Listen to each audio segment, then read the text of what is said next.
And we're live. What's going on, everybody? It's going to be another episode of Make America Debate Again here on YouTube. That's where they stream first, and then I put them on Apple, Google, whatever. You know where to find the podcast. I'm here with veteran Instagram influencer, and I'm sure a lot of other things, John Burk. Thanks for being here, brother. Absolutely, man. Thank you for having me. Yeah, I'm excited. It's good to have a conversation. I'll give people the backstory real quick. So I heard about John, I guess, a couple months ago or a year ago. I lose track of time. I think he got kicked off Instagram and there was a lot of people rallying behind him. That's when I first heard the name. And then I guess this week, one of my friends just sent me a text, and because you have how many followers on Instagram?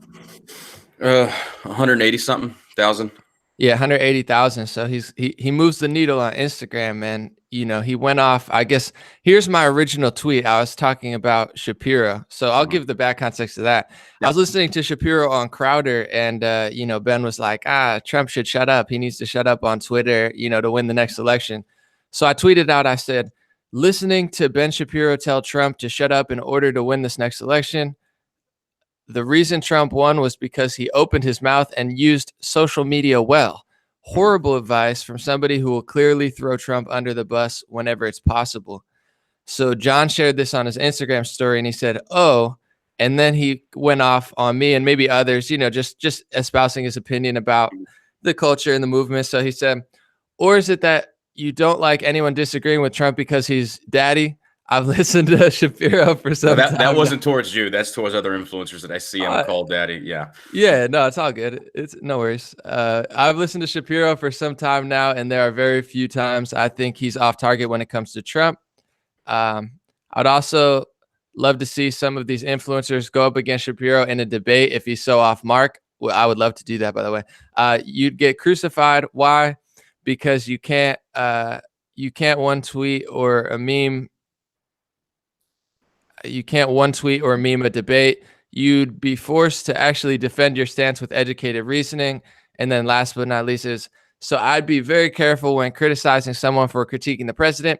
You're coming off as a loyalist, and that's a very dangerous mindset to have. You criticized Obama, but if they do that to Trump, they're wrong. Very liberal like. So my friend sent me that, and I was like, all right, John, I checked him out. And then I messaged you, and I was just like, all right, let's debate then. And then, so here we are. That's the backstory. He didn't like my Shapiro tweet.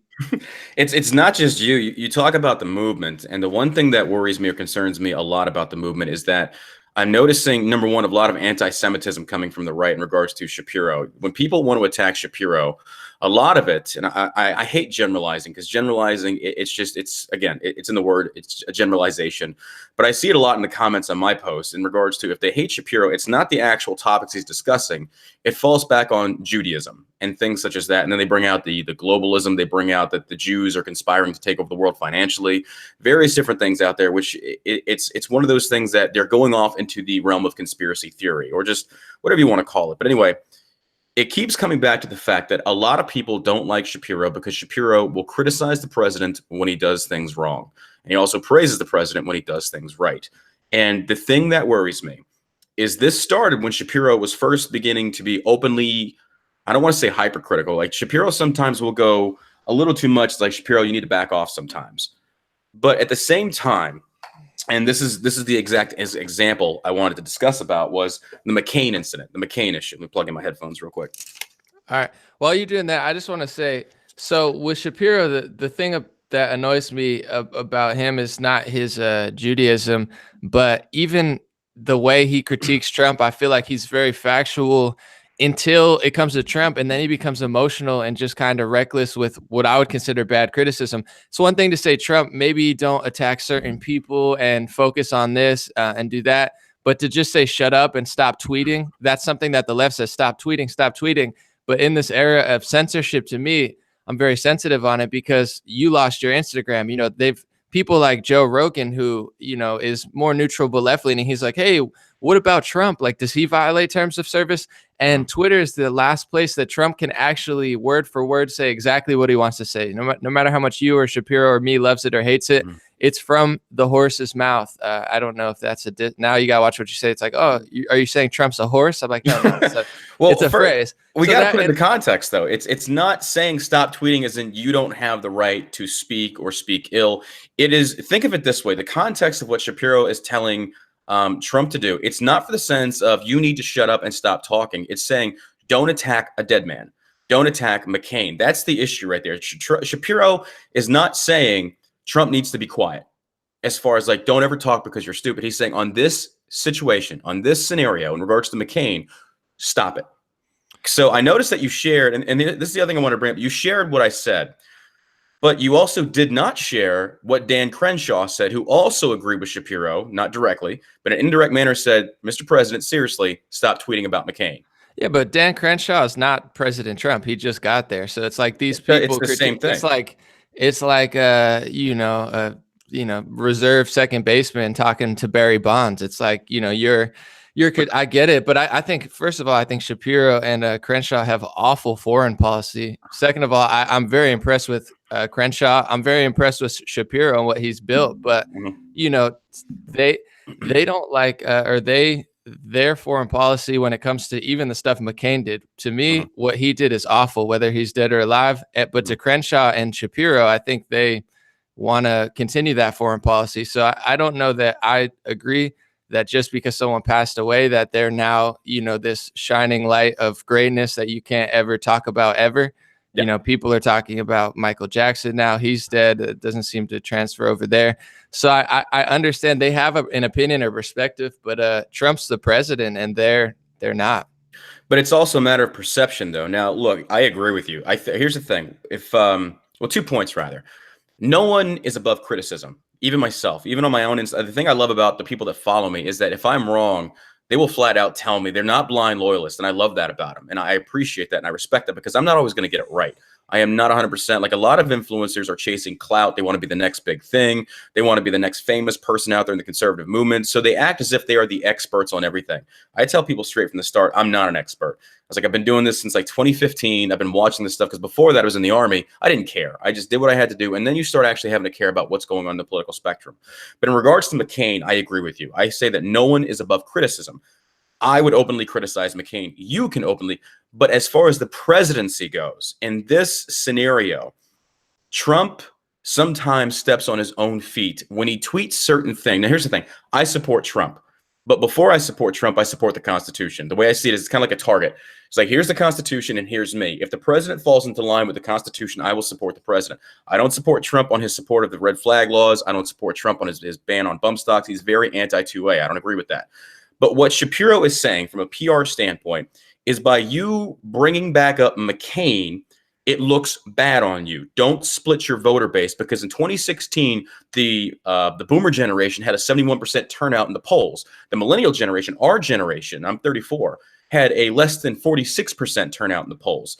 Don't split your boomer generation, which is comprised of very traditionalist, moralist types of voters. So when you attack a veteran, and this is where a lot of people, I think, get it wrong. And I hate saying you're wrong in a sense, because it's almost like it's an insulting thing, but I think they don't get it right, I guess is the best way to say it. Number one, we have to bring into question McCain's service to his country. That's what everybody keeps saying. McCain was a traitor. McCain did this. McCain did that. I understand that. But here's the thing. You just said Michael Jackson. I talked to Rogue Republican last night, and I have to agree with him. Do I think that Michael Jackson's a pedophile? Yes, I do. But is there proof of it? Outside of witness testimony, Michael Jackson's dead. Until I can actually see the physical evidence, the truth is out there somewhere, but we can't nail it down. So when it comes to McCain being a traitor to his country in regards to his military service, not his political service, his military service, I don't know. Because there are people that have come against McCain saying he songbird McCain, he did this, he did that, he did this. And then there's other people that came out and support him saying that's actually not true. I served with him. So the truth is there. The ultimate thing is I'm not going to criticize the man's military service. It's a very slippery slope to go into. I think the best tactic there is to stay away from it. In regards to his political service, no holds barred. He was the freaking Obamacare. He was a rhino on that one. Again, he was, oh my God, the various things McCain has stood for, even the VA in his own backyard of Arizona was the very first VA to be blown wide open as far as abuse of the system, negligence, medical malpractice in such an astronomical level to where people were literally dying in the VA, which falls on McCain. McCain didn't care. So when Trump goes after McCain's service during the 2015, 2016 elections, war hero or heroes don't get captured. If Obama or anybody else had said that, and this is where the Trump cultists come in, the loyalists, because they're willing to overlook something stupid said by the president from their sheer amount of blind support for the president. If anybody else had said a POW is not a hero because they got captured, they would have been crucified. And when Trump said that, I was like, you're an idiot. I was like, you are a PR idiot for saying something so incredibly disrespectful and stupid. And then people will say, well, that's why we elected him. No, that's not why we elected him. I think he was elected. Well, that's a whole, I'll let you talk. I don't want to keep going on this tangent. I apologize. Yeah, no, good stuff. I would say, first of all, yeah, I agree with you in the sense of I don't think that's the right thing to attack his service. Mm-hmm. The fact that Trump's pretty much destroying ISIS and John McCain's flying over and trying to fund the rebels who, empower ISIS, probably not the best play, but I agree with you. Not the greatest thing. I guess I'm just thinking, Trump is like Kanye West of politics, where it's like you can't, you don't get the Trump without the Trump. So it's like we can't, at the end of the day, I could say I wouldn't have said that. You could say you wouldn't have said that. Shapiro could say he wouldn't have said that. But Trump is Trump, and he is an entity. And I always say it's same to the liberals, where it's like words don't really matter that much as far as like I get it. And with Shapiro, the whole thing I was saying, it's not just the McCain. I mean, he tells him to shut up. He turns on Trump at every corner. He, any opportunity Shapiro can get to throw him under the bus. I mean, I've caught Shapiro lying so many times, it's ridiculous. Even I want to bring up examples, though. I'll bring up one from today. It's very fresh because you said a lot of people dislike Trump because of his anti-Semitism, which is not Trump. I'm talking about. I mean Shapiro. Yeah. Which is kind of reminiscent to me. It's like if you're a black liberal, the liberals will say, "Oh, you don't like them because they're black," and it's like, no, I just don't agree with what they said. So I think Shapiro is awful at playing the anti-Semitism card, which is terrible because there are true anti-Semites out there and people who hate Jews and who hate Shapiro for that is very real. So today my example is because I don't like seeing people reach like this. So Ilhan Omar tweeted at Cheryl Gay Stolberg. So Cheryl Gay Stolberg said, "Rebuke from Netanyahu to Ilhan Omar at AIPAC. From this Benjamin, it's not about the Benjamins," which is pretty funny. And I like a good joke from Netanyahu. And then she retweeted that and she said, "This from a man facing indictments for bribery and other crimes in 3 separate public corruption affairs. Next." So that's her making a joke back. So Netanyahu makes a joke. It's all about the Benjamins off of her joke. She originally said, yeah. Which is what she originally said. And then she says, "This from a man facing indictments for bribery and other crimes." That's a fact. That's not an opinion. That's a joke. You could say, she doesn't have the greatest intentions or whatever. So Shapiro retweets that, which is basically a joke / fact that is happening to Netanyahu. Whether you think he's guilty or innocent, that's debatable. But then he says, "She seems so contrite about being an anti-Semite, guys. Probably it's no big deal." So this is also adding what I believe to the hate of Judaism and Jewish people, which I don't want to see, is the fact that people like Shapiro, he's so free speech. He hates being called an Islamophobe. He hates when the left says everything's racist, but he can't even separate what's truly Islamophobic, or what's truly anti-Semitic from a fact. So here's him suggesting that a fact and a joke is anti-Semitic. The hypocrisy from Ben, the hiding behind the Jewish victim card, is so cringeworthy. And the fact that he seems like he's ready to turn on Trump at every corner is like something that he does great work. He's a good conservative. He understands law. I think he's very intelligent. He's built a great platform. But I can't say I'm a big fan of his.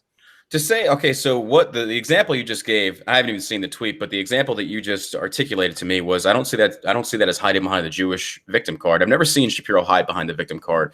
In 2016, when Shapiro was openly critical of Trump, the internet blew up. I mean, I watched his Twitter. There was a lot of stuff in there as far as regards to anti-Semitism.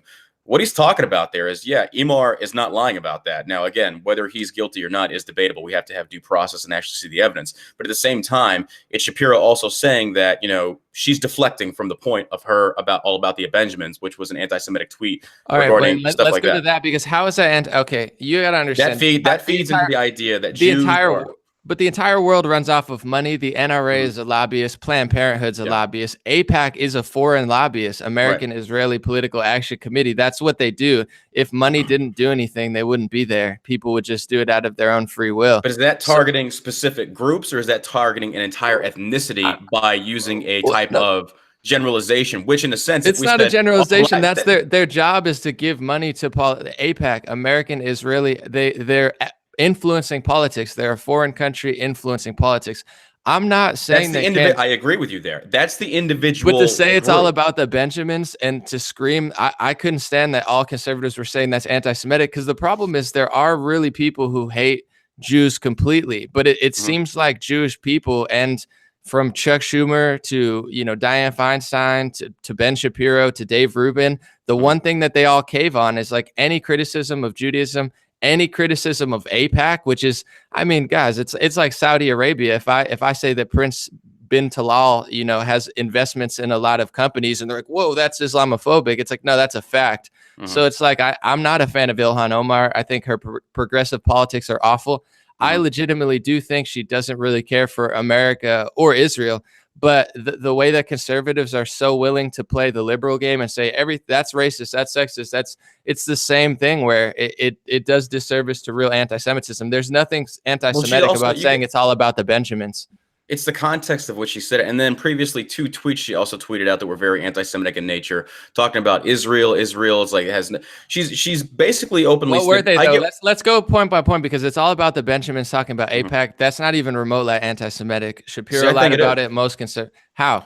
Because when you talk again, when you generalize about an entire ethnicity of people, not just how AIPAC. Is that generalized? She said AIPAC. It's all about the Benjamins, baby. Now do you think AIPAC, which is American Israeli Political Action Committee, they're literally a foreign lobbyist. Do you think that means any criticism of AIPAC means that you're grouping every Jewish person in?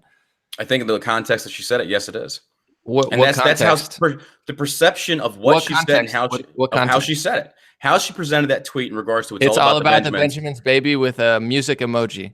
Yeah, that's the tweet we're talking about right now. When you present it in such a manner, and we say perception is reality, and you talk, and can you agree that in the past, the Jewish culture, the Jewish perception that they are trying to become this global entity to take over the world by funding other Jewish people, saying that Jewish people own all the banks, Hollywood, things such as that, it leads down a very slippery slope of where people are trying to say that the Jews are trying to take over the world.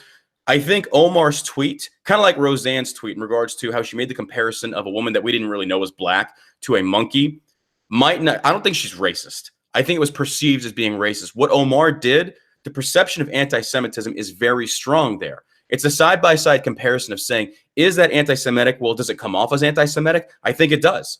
Do I think she's anti-Semite at heart? I do. Do I think Roseanne is racist at heart? I don't. I think she didn't know. But Omar also has a history of anti-Semitic tweets and actions. That's what Shapiro is pointing out. So when Omar is called out for her, well, I will say, for the sake of this discussion, that let's say it wasn't anti-Semitic.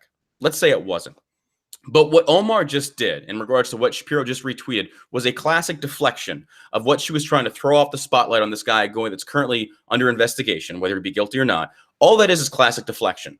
Well, isn't Shapiro's thing deflecting from that and calling it anti-Semitic? Listen, I'm not knocking that there are people legitimately who don't like Jewish people.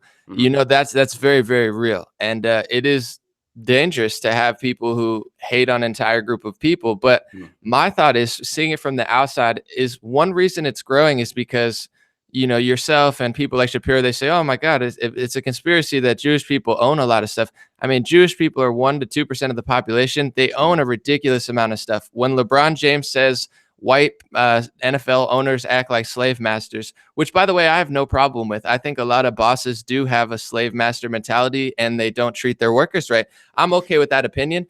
But he apologized to Jewish people for another thing where he said, oh, I'm sorry he basically complimented them via 21 Savage rap song. So he talked down to white people. He apologized to Jewish people. But the truth is, if you want to separate white and Jewish, like LeBron did for that instance, 30% or so of the NFL owners are Jewish. Jewish people have significant representation. What about black owners?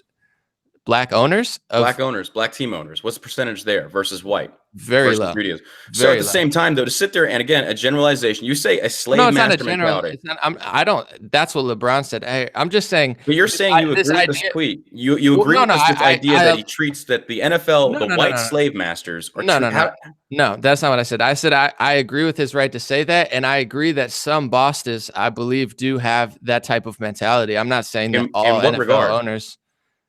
You've never had a boss that looks down at the workers and treats them disrespectfully? Yeah, but that's not indicative That's of what I'm being a saying. slave owner.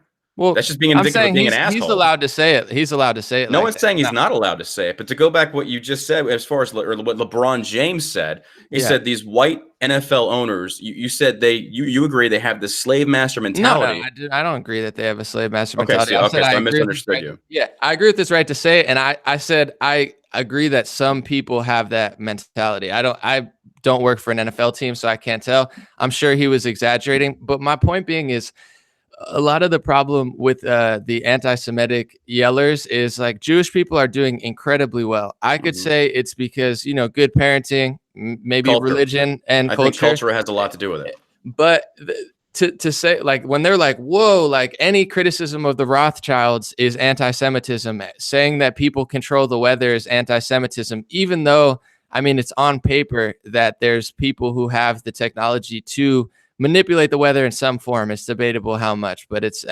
Bill Gates owns weather patents and China manipulates the weather. It's on Wikipedia. So what you're saying is there's a difference in criticizing, say, for example, the state of Israel or the government of Israel versus the criticization of the people, the criticizing of a people generically. I think you're allowed to criticize a group of people. You're allowed to criticize a country. And it seems like the Jewish and Israeli lobby, whatever you want to call it, or Jewish people, they don't want any criticism of Israel. They don't want any criticism of Jewish people. They want virtually no criticism. They don't want any.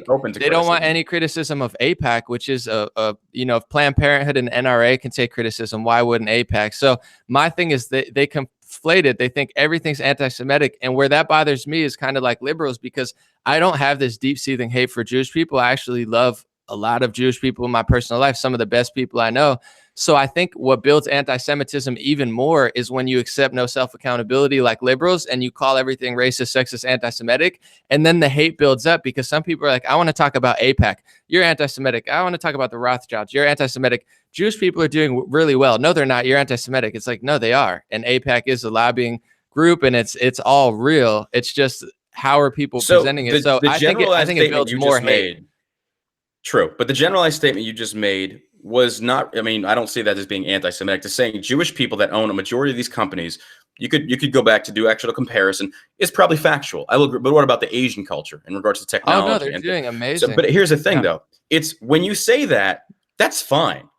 But then when you go into an over-exaggerated generalization of an entire group or ethnicity or race of people, it falls into the lines of racism or anti-Semitism. It's when you criticize. So maybe Omar, maybe she didn't mean it that way, but it comes off that way in correlation to the previous tweet she's made in regards to her hatred of Israel and the Israelis. She's pro-Palestine. She's a devout Muslim, which, I'm not going to fault anybody for being, it's your freedom to worship as you see fit. But we're seeing a pattern here. So if like, let's say, for example, if Roseanne made the tweet she made, which people are missed on whether it was racist or not, but then you go back at her Twitter and she's got a history of racist tweets, it kind of leads people to believe that's going to be another racist tweet. Omar's done the same. And I want to go on that. I feel you with Roseanne. She's a friend of mine, and I think she got mistreated horribly for being a real feminist, like someone who led the way for outspoken women for how they treated her is awful. But for Ilhan Omar, the tweet they always reference with Ilhan Omar, they say it becomes, in my opinion, and this is tough for a lot of conservatives to even consider. And I get a lot of heat for it. Trust me, nobody really likes what I'm saying here. But they kind of get wrapped in their own lies, where it's like, well, kids at the cages and this and that, and then it's like none of that's even real. It's all. Yeah. So with Ilhan Omar, they always reference her old tweet where she said Israel's hypnotizing the world, like Allah something. Where if I said America's hypnotizing the world, I'm not saying that I'm not a big fan of Ilhan Omar, but I think I preserve the right to say America's hypnotizing the world. Our mass media, Israel's hypnotizing the world. Like to me, that's a reach even saying that's anti-Semitic. But then look at the hashtags. Look at the hashtags she followed that with. You're missing that What point. was it? Israel. What is Israel's population comprised primarily of? Jewish Jewish people. people. Okay. It's Then at the bottom of that basically tweet, she talks about Islam, Allah. She makes a direct correlation in regards to Judaism versus Islam. It wasn't criticizing the government. It was talking about Israel has blinded the world in regards to Judaism, things of that. And then she goes into a direct conflict of Islam. It's right there in the tweet. You can look it up. I should have pulled it up because I knew we were going to talk about that. yeah. But We could. the same point. But the same point. I'll It's pull it saying up. You that can continue. the way Yeah. she goes about how she says things, she's got a history of this. And then she talks about she's not even like they even had the what was it, like 2014, 2013, there was a group of Jewish people that actually wanted to sit down with her, and she wasn't even interested in discussing this. I think she's very anti-Semitic at heart. I do. I really do. I think I'll read as the a tweet. devout Go ahead. I got it here. It's Israel has hypnotized the world. May Allah awaken the people and help them see the evil doings of Israel. Hashtag Gaza, hashtag Palestine, hashtag Israel. Pro-Muslim support versus a Judaism state or a state of Israel. I want to flip so this. That goes to as a man. Say if I said America has hypnotized the world, may Jesus awaken the people and help them see the evil doings of America. I don't think anyone would think that I hated America. They would be like, Christians and Jewish people would be like, you're right, man. That's true. The media's got us hypnotized. But if she says it as a Muslim woman, all of a sudden, what would that classify you as, though? If you're saying that you are against Christianity and you are a Jewish person, that's a conflation. No, I'm just saying. I'll say it right now on record. I think America has hypnotized the world, and I do hope that Jesus, awakens people's souls, because I think America's hypnotized the food industry, mass media, even these regime change wars before Trump got into office. So I agree with her in that sense. For my own country, I love America. That's the only country I know. And I think we have hypnotized the world. I think that's a true statement.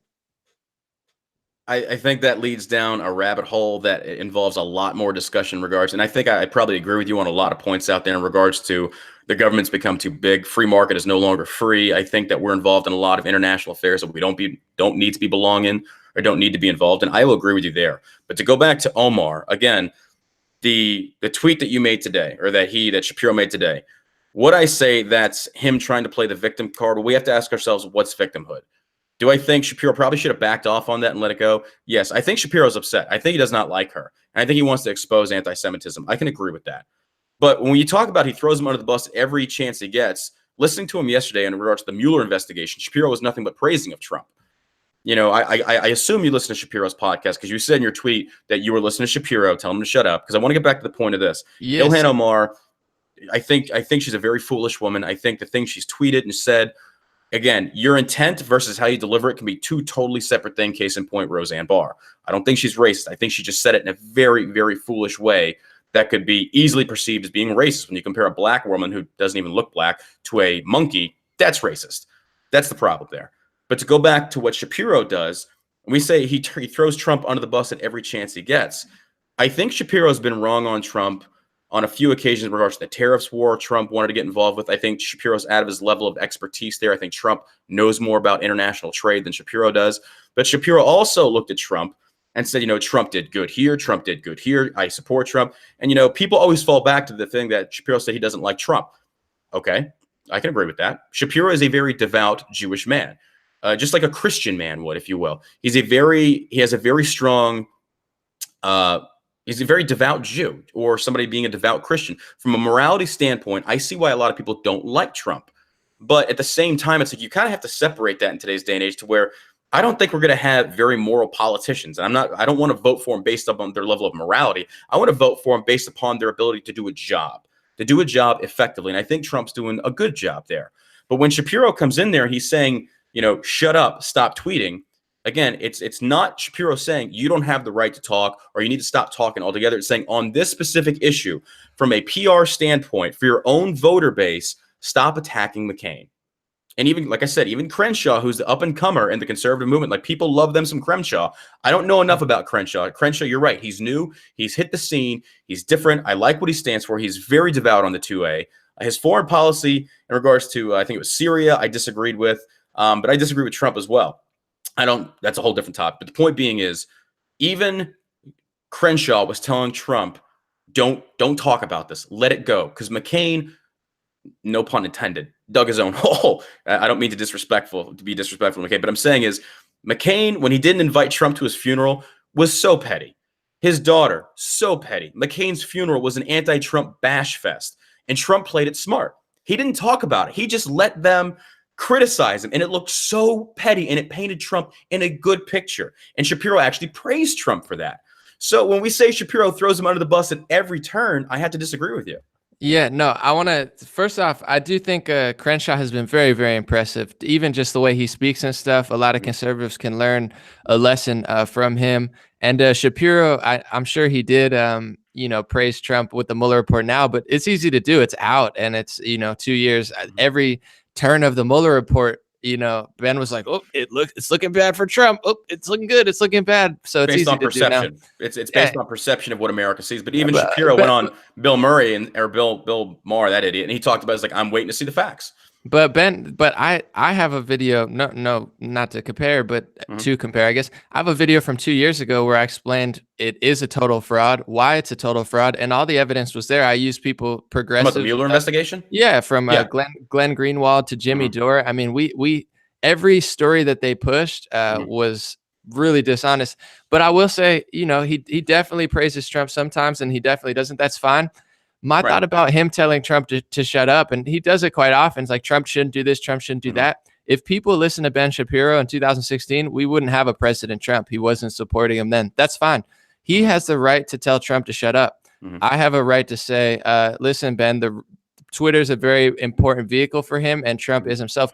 Crenshaw has the right to tell him to shut up, but for me, it's like, nobody's arguing the right. This isn't about right. This is talking about from a PR perspective. To be like, well, Ben told him to shut up. Crenshaw told him to shut up. It's like, they're not Trump. Honestly, like, Ben Shapiro and Crenshaw in their wildest dreams could never be Trump. They're never going to be 1/50th of what Trump did for this world. So it's like, they could try. They're doing a really great job, but their criticism's invalid. It's like me, if I criticize the Wright brothers on how to build a plane, doesn't matter because I'm not that good. Trump's a good businessman. He did what they could never do. And if people listen to Shapiro, it wouldn't have happened. Beat the Bush dynasty, beat the Clinton dynasty, beat the Obama dynasty, crush the two-party system, beat everybody. I get what you're saying. And also it's like, for me too, it's the same thing.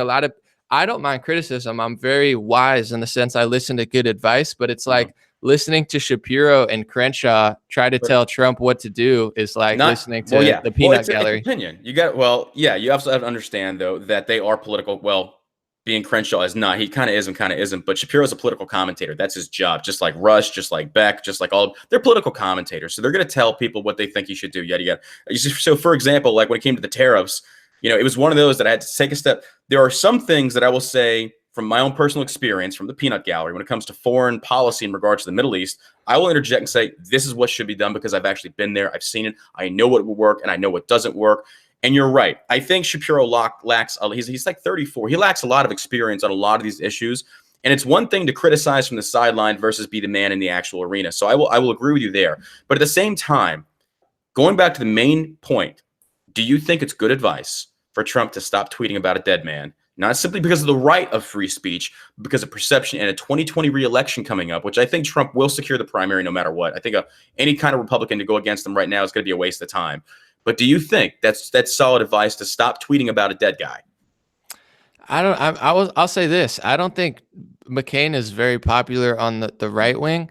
I don't think he's popular on the progressive left. There's millions of progressives who don't, on the right. But it's like, I'm not Trump, but here's the difference between me and a Shapiro. Like, I understand I'm not Trump, and there's things that I'm maybe better at than Trump, but I'm not going to sit and act like I'm a better person or a better politician than Trump, where it's like, he's like a Kanye West. He's you can't get the good without the bad. Trump is a Trump. Like, he's his own verb, noun, and adjective. So it's like, but go back to the point though, I could never do.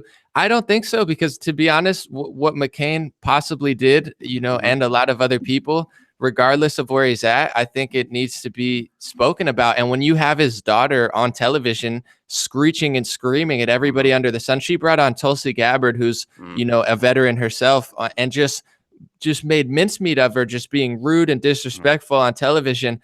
It's one of those things. It's kind of like with the Shapiro thing. It's not that I agree with the premise per se, but they use that as a victim card. And the left and other people are very good at like, well, he's dead, so we're going to have his daughter on television mistreat everybody, yell at everybody, say you can't criticize. Like, my dad was so great. And it's just like, It's No, he wasn't. Yeah. Trump. Trump But is again, Trump. Trump's like a wrecking ball, man. I there's even people who criticize me from other sides. They say like An0maly, why is he doing this with this country? I'm like, he's trumping, and you know, he's done but just so saying much. trumping is not an excuse to pass off probably foolish behavior. See, what you're saying though is like, well, that's Trump. You can sit there and like have somebody go out there and commit mass murders. Like, well, it's so and so. I'm not saying Yeah, Trump would do it, but it's like just saying that's but Trump is not a good reasoning. You know, but Trump criticizing what I consider one of the worst politicians, or at least puppets, because they all probably did the same thing. It's, to me, that's so different from murdering people. It's like the guy. It's the point is what I'm saying though is the context of the statement is saying you can't simply say that's Trump and that justifies what he said. Trump criticized McCain in the past. Like they went to head, and I was on Trump's side. I was like, yeah, McCain, horrible politician. I think again he's a horrible Republican. He always wanted to do such bipartisanship that he actually compromised his conservative values. But then we fast forward to McCain has been dead, what, 4 months now? And then Trump continues to go after McCain. It comes off, it's the perception of it that Shapiro and Crenshaw are talking about, saying it does not look good. It doesn't matter. The left is so polarized against Trump. It doesn't matter what they think. It doesn't matter. What matters is what the right is going to think at this point, because in 2020, you're going to have the right is going to unite behind Trump. They have to, because it's going to be a counter to the left. If people don't listen to Shapiro, they won't be mad at all this stuff. Like all my friends who listen to Shapiro, they're always ready to throw Trump under the bus too, because Ben Shapiro like tells them what to think. Where it's like that's because they're also blind. Yeah. Because you also have cultist Trumpers and you've got cultist Shapiro. Again, do I think Shapiro is right all the time? I really don't. Again, I really don't. But I listen to Shapiro with an open mind, not in the sense of everything he says is gospel, but there are times that I do Shapiro. He will let his emotions get the better of him when it comes to anti-Semitism. I'll give you that there. But at the same time, though, in this specific example, you've got cultists on both sides. And I've seen in the influencer spectrum is that when you criticize what Trump has said or done in any capacity, it comes off as if you're trying to topple the king. And that's not, I think, the intention there. The intention there is to say this is probably the best thing to do versus this is like when it came to Trump saying, you know, he is against, he said, take the guns and then give them due process. It was crickets on the conservative social media. Crickets, because nobody wanted to lose followers. No one wanted to lose face. Like this is a direct infringement on, number one, the Second Amendment, and to face your accuser in a court of law, which is another right. But nobody said anything. And that's the issue that I take. It's that we have foregone our support of the Constitution, which this country is founded upon, and rallied behind Trump. And I think, and I see the conundrum there, because I kind of lean libertarian right. I love individual freedoms to the point where it's a very scary concept as far as like, I believe in selective taxes. Like I don't believe in mass taxes. I hate taxes, but I do understand it's a necessity for infrastructure, but whole nother topic there. But going back to what Shapiro and other people like him do, even Beck was against Trump. And then Beck flipped script in 2018 and said that now he's going to support Trump because the media hates him. All Beck did was try to get on the winning side using the media as the conduit to get there. Yeah, Beck was a never Trumper. Beck even compared Trump to Brown, or Trump supporters to brown shirts, which is so just disgusting in my mind. I want to agree with you, because I think this is something that we agree on, and that is a huge problem especially on the left, but still on the right too, where if you go against the grain or the mold, everybody crucifies you. But I agree, anything on the Second Amendment, I'm not trying to budge an inch. Even the separated parents thing, Trump caved on that, and I understand a lot of media pressure, but I think a lot of that separation is to stop human trafficking and rape, so it could backfire. There's a lot of things, even with foreign stuff, where I'm like, you know, Trump listens to people. So if enough people pressure him in the right way, he will listen. I'm all for Trump criticism, even like the Ilhan Omar Shapiro thing. I get a lot of heat for that, but it comes from a good place where I'm like, I think racism grows when you don't allow a conversation. And I think anti-Semitism grows when you don't allow a conversation there. And it's become a problem in all categories. And I agree 1,000% that everyone's afraid, and it is a herd-like mentality on the right wing, and I think that's what you're sick of, which is why it's great that you called me out and called other people out, because now we're here and we get to talk about this stuff. I'm totally on your side. I just want to say, even with Shapiro, when I'm I guess disagree with Ben, it's not so much of like a Trump lackey. I agree with everything he says. It's like I critique Trump sometimes when I agree. I think he's wrong. Certain things that he does, I wouldn't do personally. However, I just personally think that Ben Shapiro's criticism is not great. I can agree with you there to an extent, to where like, and I know it comes off like I'll get painted as a Shapiro loyalist, which if anybody knows me and they know my following, it's like I'll openly disagree with anybody. I don't care who you are, because again, I'm not a populist. I don't like populists. I think they lead simply based upon what's good. I think they're clout chasers, they're fame chasers, like I see in the conservative movement on Instagram and social media. Everyone is after this little bit of fame that they can get, so they can get the next big thing. They can be the next Charlie Kirk or the next Candace Owens. They want to be big. They want to be huge. But when it comes time to actually stand up for the Constitution, they remain quiet. And that bothers me. Because if you are so willing to turn over and not criticize President Trump when he does something bad, simply because you want to be accepted into this group, it's like you're selling out to you're selling the Constitution out. You're selling this country out. And the one good thing that no matter, and I try to see the positives in a lot of stuff, even though I come off as an asshole a lot of the time.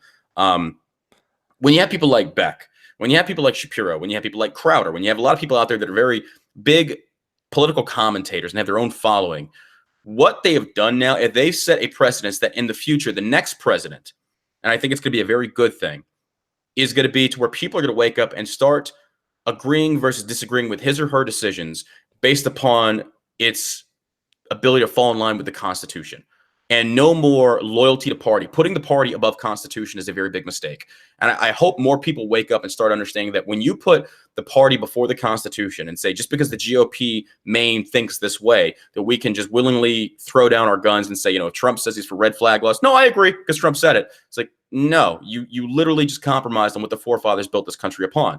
And that's what I think is a good thing coming from all of this, is that when people on the right kind of cross swords, if you will, it's good because steel sharpens steel and it educates the masses. We don't see a lot. I don't see a lot of this on the left in regards to actual open, good, intelligent discussions of leftists versus leftists when it comes to the president.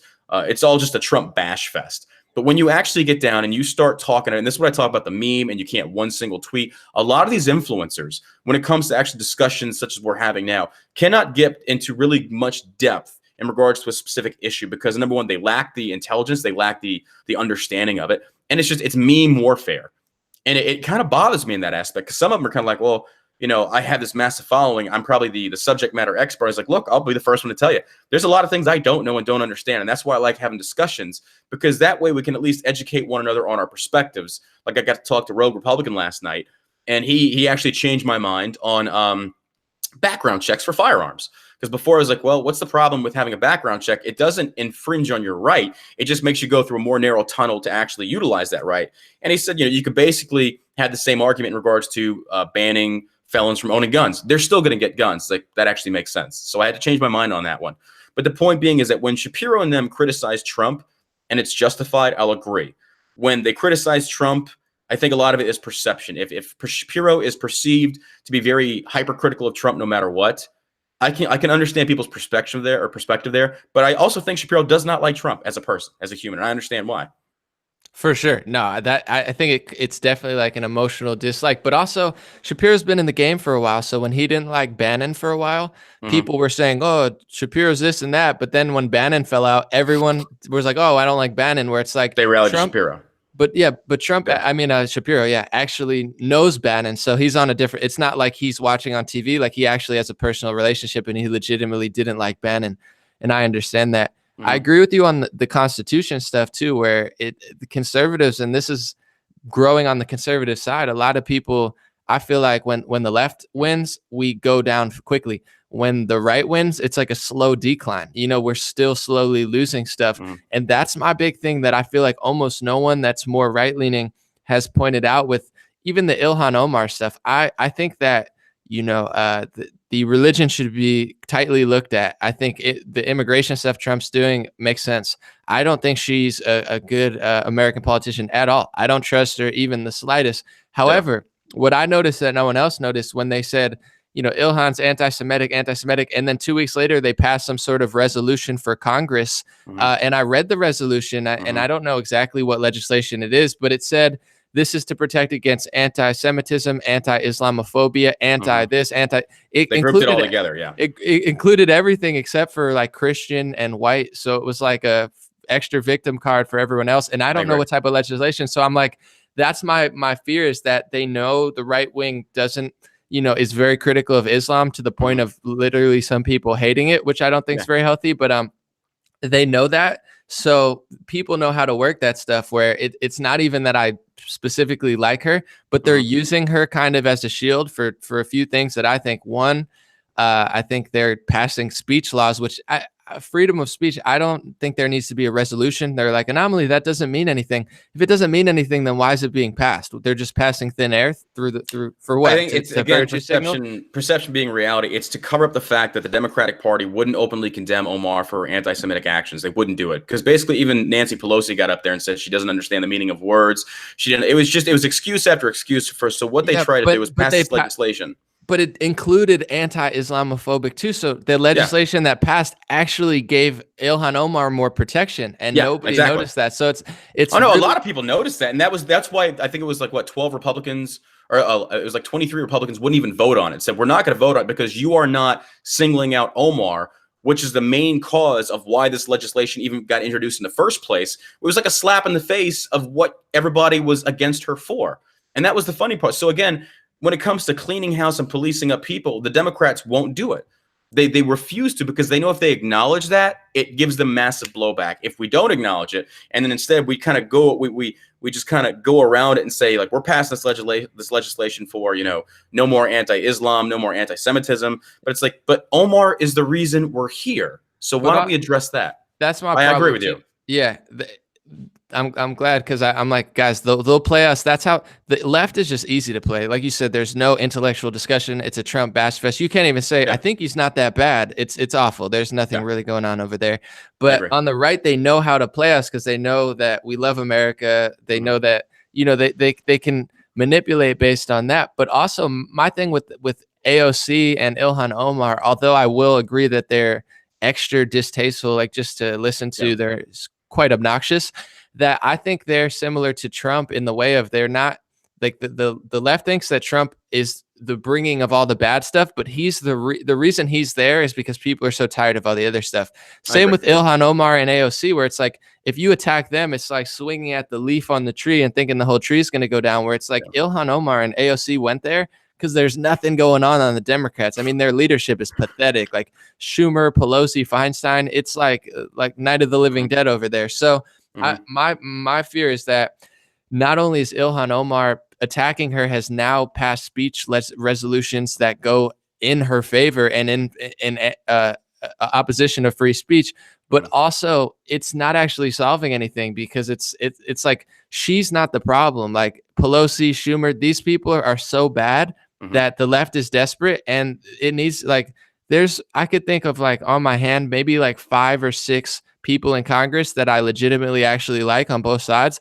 The rest of them, it's just like there needs to be a clean house of like better people. But then the problem comes in that the new people like the AOCs, they're maybe even worse than the old. So it's like I feel like attacking her and spending so much energy on her, not only is it making them both more famous, but it's not addressing the root problem, which is the entire left and even the Republican establishment.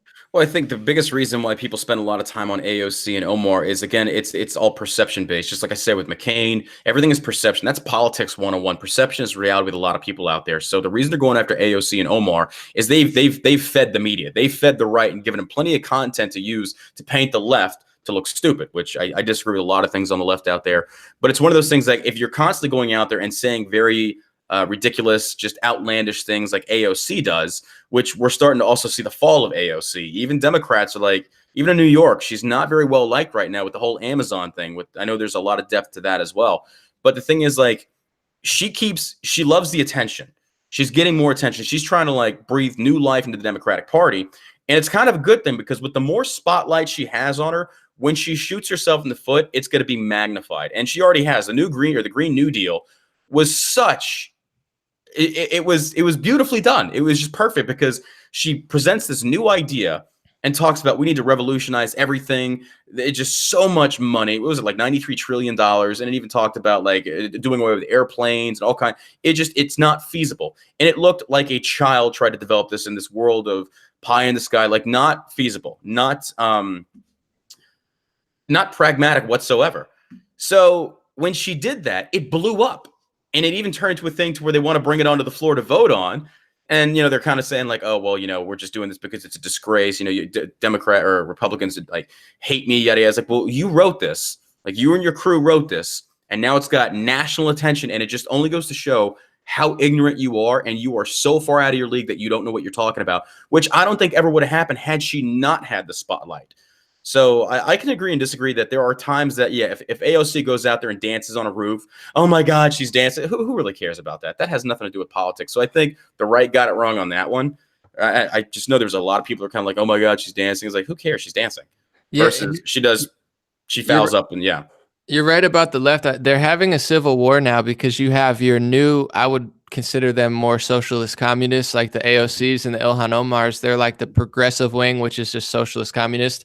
Yeah. And they're incoming. And the Schumers and Pelosi's and Feinsteins, they're kind of just like puppets. And, you know, they've just been in the game. Start any war, take any money, flip flop. Yeah, no immigration, yes immigration. I don't know that they have a set stance. To be honest, the only thing they seem to agree on is AIPAC. That's the only time that both sides come together and seem excited about something, which is interesting to watch. But I think a lot of Trump derangement came into it, though. I mean, it's it's actually very funny because Schumer and Pelosi both, not what was it, 5, 6, 7, 8 years ago, were pro immigration, like immigration reform. And then when Trump comes out there, it's everything is anti-immigration. Like, we need open borders. We need this. It's like you well, that's literally. what I'm saying. They have no sense. It's all a power grab. They miscalculated. They lost, but now they're in a pickle because Trump won. Trump has a lot of support, but also the progressive wing's eating up on them. So now they're in the middle. They don't like Trump, and they've sold out to that lie. Can't go back on the identity politics, which is just awful.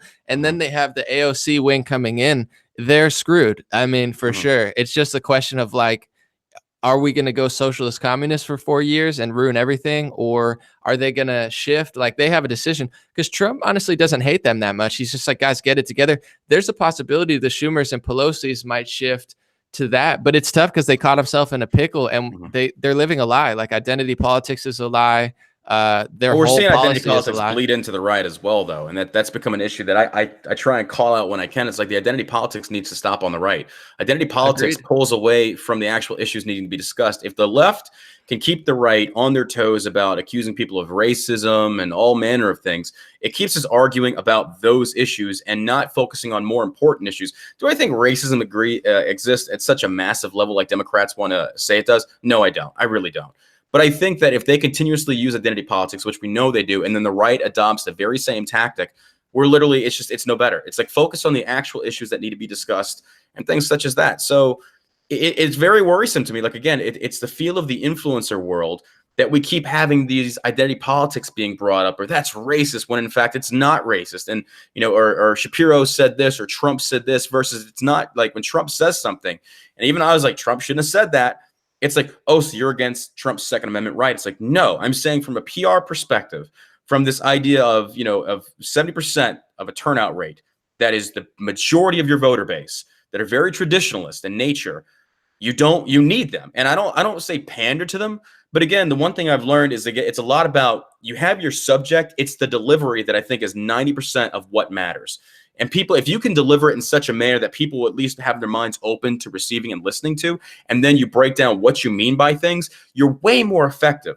Do I think Trump's smash you in the face style works? Yeah, I do. I think when it came to North Korea, he called Kim Jong-il out like nobody ever had. Like, Obama was afraid to do that. Trump put his balls on the table and said, look, little fat man, this is what we're going to do. I was like, that's beautifully done. But then when you turn around and then you start saying that, like, oh, you know, he's a really good guy. It's like, the dude is a dictator. He's murdered his own family. He's not a good guy. And I understand from, you know, the actual idea of we need to negotiations and things. Trump is an amazing businessman. He knows how to make deals. I will give him that. I would never take that. You don't, you know, when people, I think, on the left try and criticize Trump, like, you know, well, he filed for bankruptcy. It's like, yeah, but it's also a tactic people can use when you're going under. You file bankruptcy, you write that off, and you start all over. Trump took $1 million, and now he's a freaking billionaire, if you will. You don't get that by being an idiot. So Trump is smart in that fashion.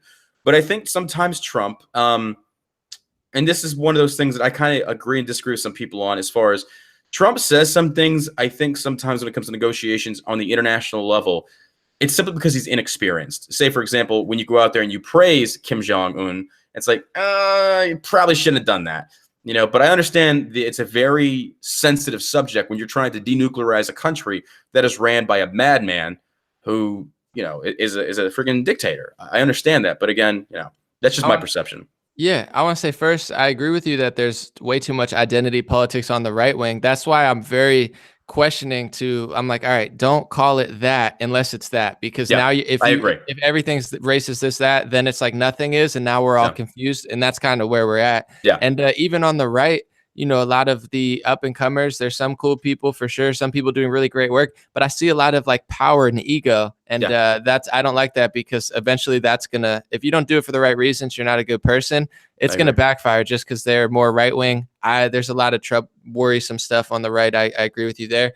And with the Kim Jong-un stuff, I always say Kim Jong-un was born the son of North Korea, so he didn't really choose that lifestyle. And he's always kind of seemed like trying to get out of it. So the way Trump put him in his place and then complimented him, I think it's okay to, the left always says they have love and compassion, but it's like, if you like a conservative, they're ready to chop your head off, or you like Trump. So it's like with Kim Jong-un, I don't know that he didn't choose that lifestyle per se. And I think he does kind of want to get out of it, but also, it's a dicey world. I'm sure he's got a lot of people coming for him in his own place, in his own family, and also in the world. He murdered his own family, though. Yeah, that's what they say. I got to look more into it. And then the American that died, what was his name? The several Americans that have been captured there, imprisoned there, beaten, and then Otto, who was murdered there. And then Kim Jong-un says, I have no idea if that happened or not. I think he would. I think he would. I think that if you're, the dictator of your own country and you have an American in your prison system, it's an international affair. So you're going to be tracking on what's going on there. So the fact that that guy was beaten to death, not on the site, but died later on from what he did over there. I don't think that's been an issue that started world wars. I mean, you look at World War I and the start there of an assassination. That's literally something that started world wars. Granted, he wasn't a high political figure.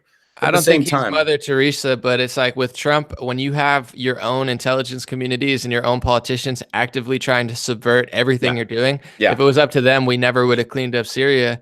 I understand, like he's making a deal and he's trying to gain someone's trust in our country. Honestly, it's hard to trust America every time we denuclearize, and we're strong boys out here. So it's like, I get I don't know. It's his strategy. And I think that's the thing. It's like my opinion of his deal making. Like, who am I to tell Donald Trump how to make a deal?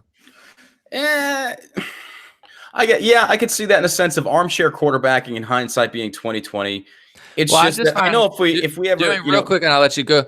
Doing stuff impresses me. Like, a lot of people talk to me, but I'm impressed by people who show me that they can put out value and do it. Most of the people who criticize me, not only do they do 1/1000th of what I did, it's not like I'm egotistical or rude, but I'm like, God, you've done nothing. You know, you're criticizing me on something that I'm way better at. So I find that it's okay to hold Trump accountable and right-wing conservatives, but I find that a lot of people, they hate too much and judge too much and don't do enough. Same with, like, say, Turning Point, for example. A lot of people are like, Turning Point doesn't do this and that. And in some places I'll be like, yeah, you could criticize them, but go make your own organization. You're free to go beat them. If you just talk about it, to me, it's not impressive. Impressive versus practicality, though. It's just like when you talk about like an NFL team, like we have ESPN that talks about what the player should have done. It opens people up to actually understanding different perspectives, different ideas, different concepts. So, I mean, I don't think there's nothing wrong with criticizing an organization versus it's how you play yourself off as. Like, do you play yourself off as being like, I could do it better? It's like, well, then you're right, go do it. Versus saying, this is why I just don't agree with this organization. This is why I don't like this. Because if people ask you, then I think you have every right to talk about why you disagree with somebody. But when it comes to Trump and deal making, I know what you're talking about. Opinions are cheap, though? Because, like, to me, I think opinions are meaningless. Even for myself, I'm an analyst. I tell people all the time, my values and the wisdom and, the research and stuff, my opinion means nothing. Opinions are so overrated. Words are so overrated. And I feel like even ESPN, honestly. I like SportsCenter. I like watching like highlight reels. I can't stand those people, those unathletic people like Stephen A. Smith. And, it's like, who cares what he's like, you never played. What's this in black? And it's like, dude, it's like, who cares? Like, all you do is talk. Go dunk a basketball and I'll be impressed. I think it's the quality or what you're saying, that opinion, that's going to give it worth or give it merit. Like, if you give an opinion, like an educated opinion, for example, like if we're having this discussion right now and I walked away, it's like, I really don't care about your opinion because it's just an opinion. I think it's a very foolish statement for me to make versus You brought up some perspectives that are going to open people's minds to think, myself included, to say, okay, let me take a harder look at this. Versus if I was just to shut you down because, number one, you're not Trump, you're defending Trump, or you're defending, you're anti-Trump or pro-Shapiro against Shapiro. If it's the opinion that doesn't matter, then why are we even having this discussion? Well, that's why I said that truth matters.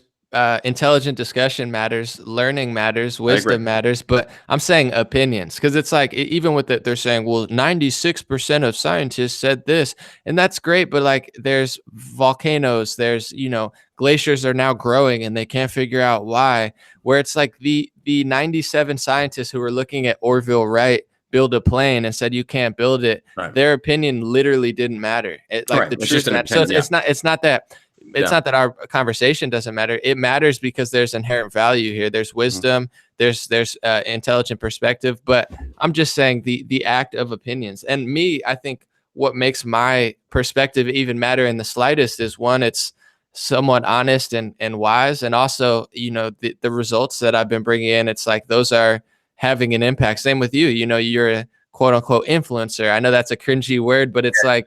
It is it's not just the numbers per se, but it's like the substance, where that's my problem, where it's when Ben says shut up, it's like, it's not that criticism is fine, but to me, shut up and stop tweeting, that's a foolish opinion, because it's like say don't tweet this or don't tweet that, and here's what, maybe that would make more sense, or like here's why, but like he just said, he didn't explain any of that. He just said shut up and don't tweet. To me, that podcast sounds like telling someone to stop. Yeah, I'm sure he's got so I can see. So he went on Crowder and said that, but then in his podcast, he also explained, he went into great detail. So I guess if people are picking up this one soundbite and not listening to the other one, which people most part aren't going to do, because you can talk about one issue on Facebook and then not talk about on Instagram, and people on Instagram are like, what do you think about this? Well, we talked about it over here. They don't follow, or they don't. Yeah, but it's not like he didn't just talk about it. He talked about it and said, shut up and don't tweet, where it's like, that's, I get it though. That's his little shtick, and he's like, I'm smarter than Trump. Promo code, 21andMe, give your DNA to the government. And you're like, all right, man, we all got our own thing. That's advertising 101. That's in the radio. Limbaugh did that. Beck does that. All of them. Even Crowder sponsored by Luger. That's advertising 101. But I'm just saying, I'll say this real quick. I think you can learn a lot about somebody by what they choose to advertise, whereas Alex Jones gets a lot of heat, but I think his products are pretty legit, where Ben, he sells life insurance, 21 and 30. I do wonder if he ever tests out any of the actual products he uses, because he talked about I was listening, actually talked about a MyFitness or a Fitness Pal app, and I was like, that's not how it works. It's like that's like, I do fitness and stuff like that. It's like, that's not how it works when it comes to Shapiro. He talked about his wife, who's a doctor, by the way, in case you didn't know. He's not. He probably does great work, because he's crushing it. I always compliment Ben. I share his great stuff. He has a lot of value. He's very brilliant, and his business is incredible, and his perspective a lot of times is great. But when he sells stuff, I'm sure he does a good job. He's not very convincing. Like him and Rogan, I listen to them. They're awful. Where Alex is like, buy this now. You're like, I need 15 of these. But Ben and Joe Rogan don't sound like they like the product at all. But Joe's like, Revtown jeans. He's like, I wear them. They're tight. I'm like, it does not sound like you do that stuff. Yeah, I don't know. I guess, yeah. Because I think Shapiro just knows, like, he does this thing. Like, I think Alex Jones brings a lot more entertainment value than anything else, because he just says things sometimes. It's like, what did you just say? It's like, whatever, to each their own. Alex Jones has garnished his own following, and rightly so. When you're entertaining at that level and you put out somebody, I think he's a little bit of a conspiracy theorist these days. I think some of when the whole Sandy Hook incident, again, it's not his right not to say it, but when you openly say that you think Sandy Hook was put on by crisis actors, it's like, oh man, I was like, that, and from a public perspective, you don't say that. I was like, even like when say for example, the New Zealand shooting occurred, and people were saying it was a false flag. It was various things. Like, I'm not going to openly say that because I don't know. That accusation has such depth and importance and severity that comes with it, that when you say something like that, that's a very serious accusation. And it's one of those things that I would rather just sit back and shut up and let the facts come out before I open my mouth and say, ooh, yeah, that didn't really happen. So when Alex Jones did on that one, it's like, dude, you shot yourself in the foot. And that's all I'm saying with Shapiro, when he's telling Trump to stop it. He's saying that there's some things that you probably do, it's It's an opinion of mine. I think Trump would be a lot more effective if he fine-tuned his Trumpisms. If he instead, like McCain and all this, if he would have let them just continue shooting themselves in the foot, especially his daughter, who I really don't care for, just continuously bashes Trump, it comes off as super petty. But when Trump feeds back into it, it's like you could have taken the high road and still remained an asshole, which I do love that about Trump. He's a dick when it comes. I love how he calls people out. I do. But again, there's a time and a place for things. And that's all I'm saying with Trump. And I think that's what Shapiro was saying. I think perceptions might be different between you and me, but I think that's what Shapiro was saying there. I think it's what Crenshaw is saying there. And when it comes to insulting a veteran's service, that does not go well. Yeah, I want to say with the false flag thing, I agree. And also something that I'm noticing, I get attacked from all sides. If you say something that strays from the norm, you're working with the Israeli government. I'm a Zionist shill. Not true. I'm anti-Semitic. That's not true. You know, oh, what are you, CNN now? No, not at all. What are you, this? What are you, far right now? So people can't handle a little bit of nuance. And also with the false flag thing, I think there's a lot of suspicious things. And obviously they're doing a lot of weird stuff. But like you said, that's a very serious accusation. So if you're going to say it, you better have a huge presentation to exactly explain how, or else you're doing anybody disservice. And that's a huge problem where like everyone just shouts these things and shows no evidence. And it's like racist, sexist, false flag, this, that. And it's not actually helpful. Like I think there's some very sketchy stuff, but if I'm going to say that's a false flag for sure, or this is that, you best believe I'm going to have 15 minutes of like, exactly why I feel that way to protect myself, not only legally, but like personally, because I don't, I agree that's a huge problem. And also I do want to say, I think the Trump movement, they are making a lot of mistakes as well. And it is okay to criticize. I think they're like, just from a marketing standpoint, whoever runs their Facebook is underachieving quite a bit. His Twitter, I think, is hilarious, but Trump's Twitter is it's gold. It is liquid or not liquid. It's gold. Because Trump has them hanging on his Twitter, and Trump, you know, when people say that Trump, that's why don't shut up, baby. Well, no, you see, I'm not saying that though. I'm not. It's Trump. No, I know Shapiro. That's why I said keep it going. I think keep it going, Trumpy. Well, again, I think on that what Shapiro's saying for this example, stop doing this. I mean, because here's the thing, like with Trump's Twitter, Trump had to take to Twitter to circumvent the media that twists literally everything he says. I think Fox has been shooting themselves in the foot as of late with a lot of the decisions they've been making. But even with Fox, like I look at everything, even Shapiro, with a healthy level of paranoia. It's saying I don't trust anybody. We don't know where to get our news from that's 100% dead on. Like even Shapiro made the mistake when he said Trump winked at the alt-right at the Charlottesville protest, saying there's good people on both sides. Trump wasn't talking about the KKK. He said in the incident there was good people on both sides, but he didn't say specifically the KKK. That's not what he meant. Shapiro twisted that, and I was like, why is Shapiro doing that? And I think it's because of his hatred for Trump. So did Chuck Schumer. Also hatred of Trump, and also, you know, the Jewish victim card. They don't want any sort of like they conflate a lot of stuff. And the reason I call that out is because I seriously think it actually really hurts Jewish people in the long run, where it's like don't jump to these conclusions and call everything that way. It's not helpful. And I've literally only seen Shapiro or heard him talk about anti-Semitism when it comes to Omar. I mean, am I missing something on that one? I've never heard him ever. I don't follow him that much, but I know the Omar thing's been the big thing. And here's the thing: I always get this misconstrued.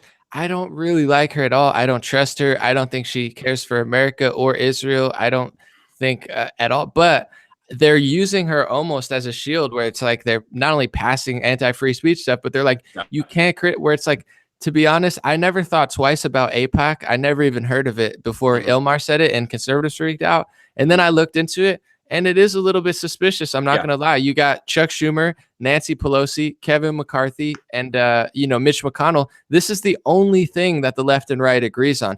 If we had a wall and our country is working seamlessly, I wouldn't think twice of it. Obviously, it's not just Israel. It's China is taking over large portions of the entertainment industry and influences our media gratefully. Saudi Arabia has big influence, but it's like when our politicians don't agree on anything except for AIPAC, that's when it becomes a problem. And I feel like they're using her to like silence any criticism of it. Albeit, I do agree that she's suspect, but it gets messy where it's kind of like calling everything a false flag. It's like now when something does happen and there's proof, we can't. It's like the boy who cried wolf. So that I never thought about this stuff until 2 months ago, and then I'm like, started looking into it. I was like, all right, they're exaggerating a little bit on this.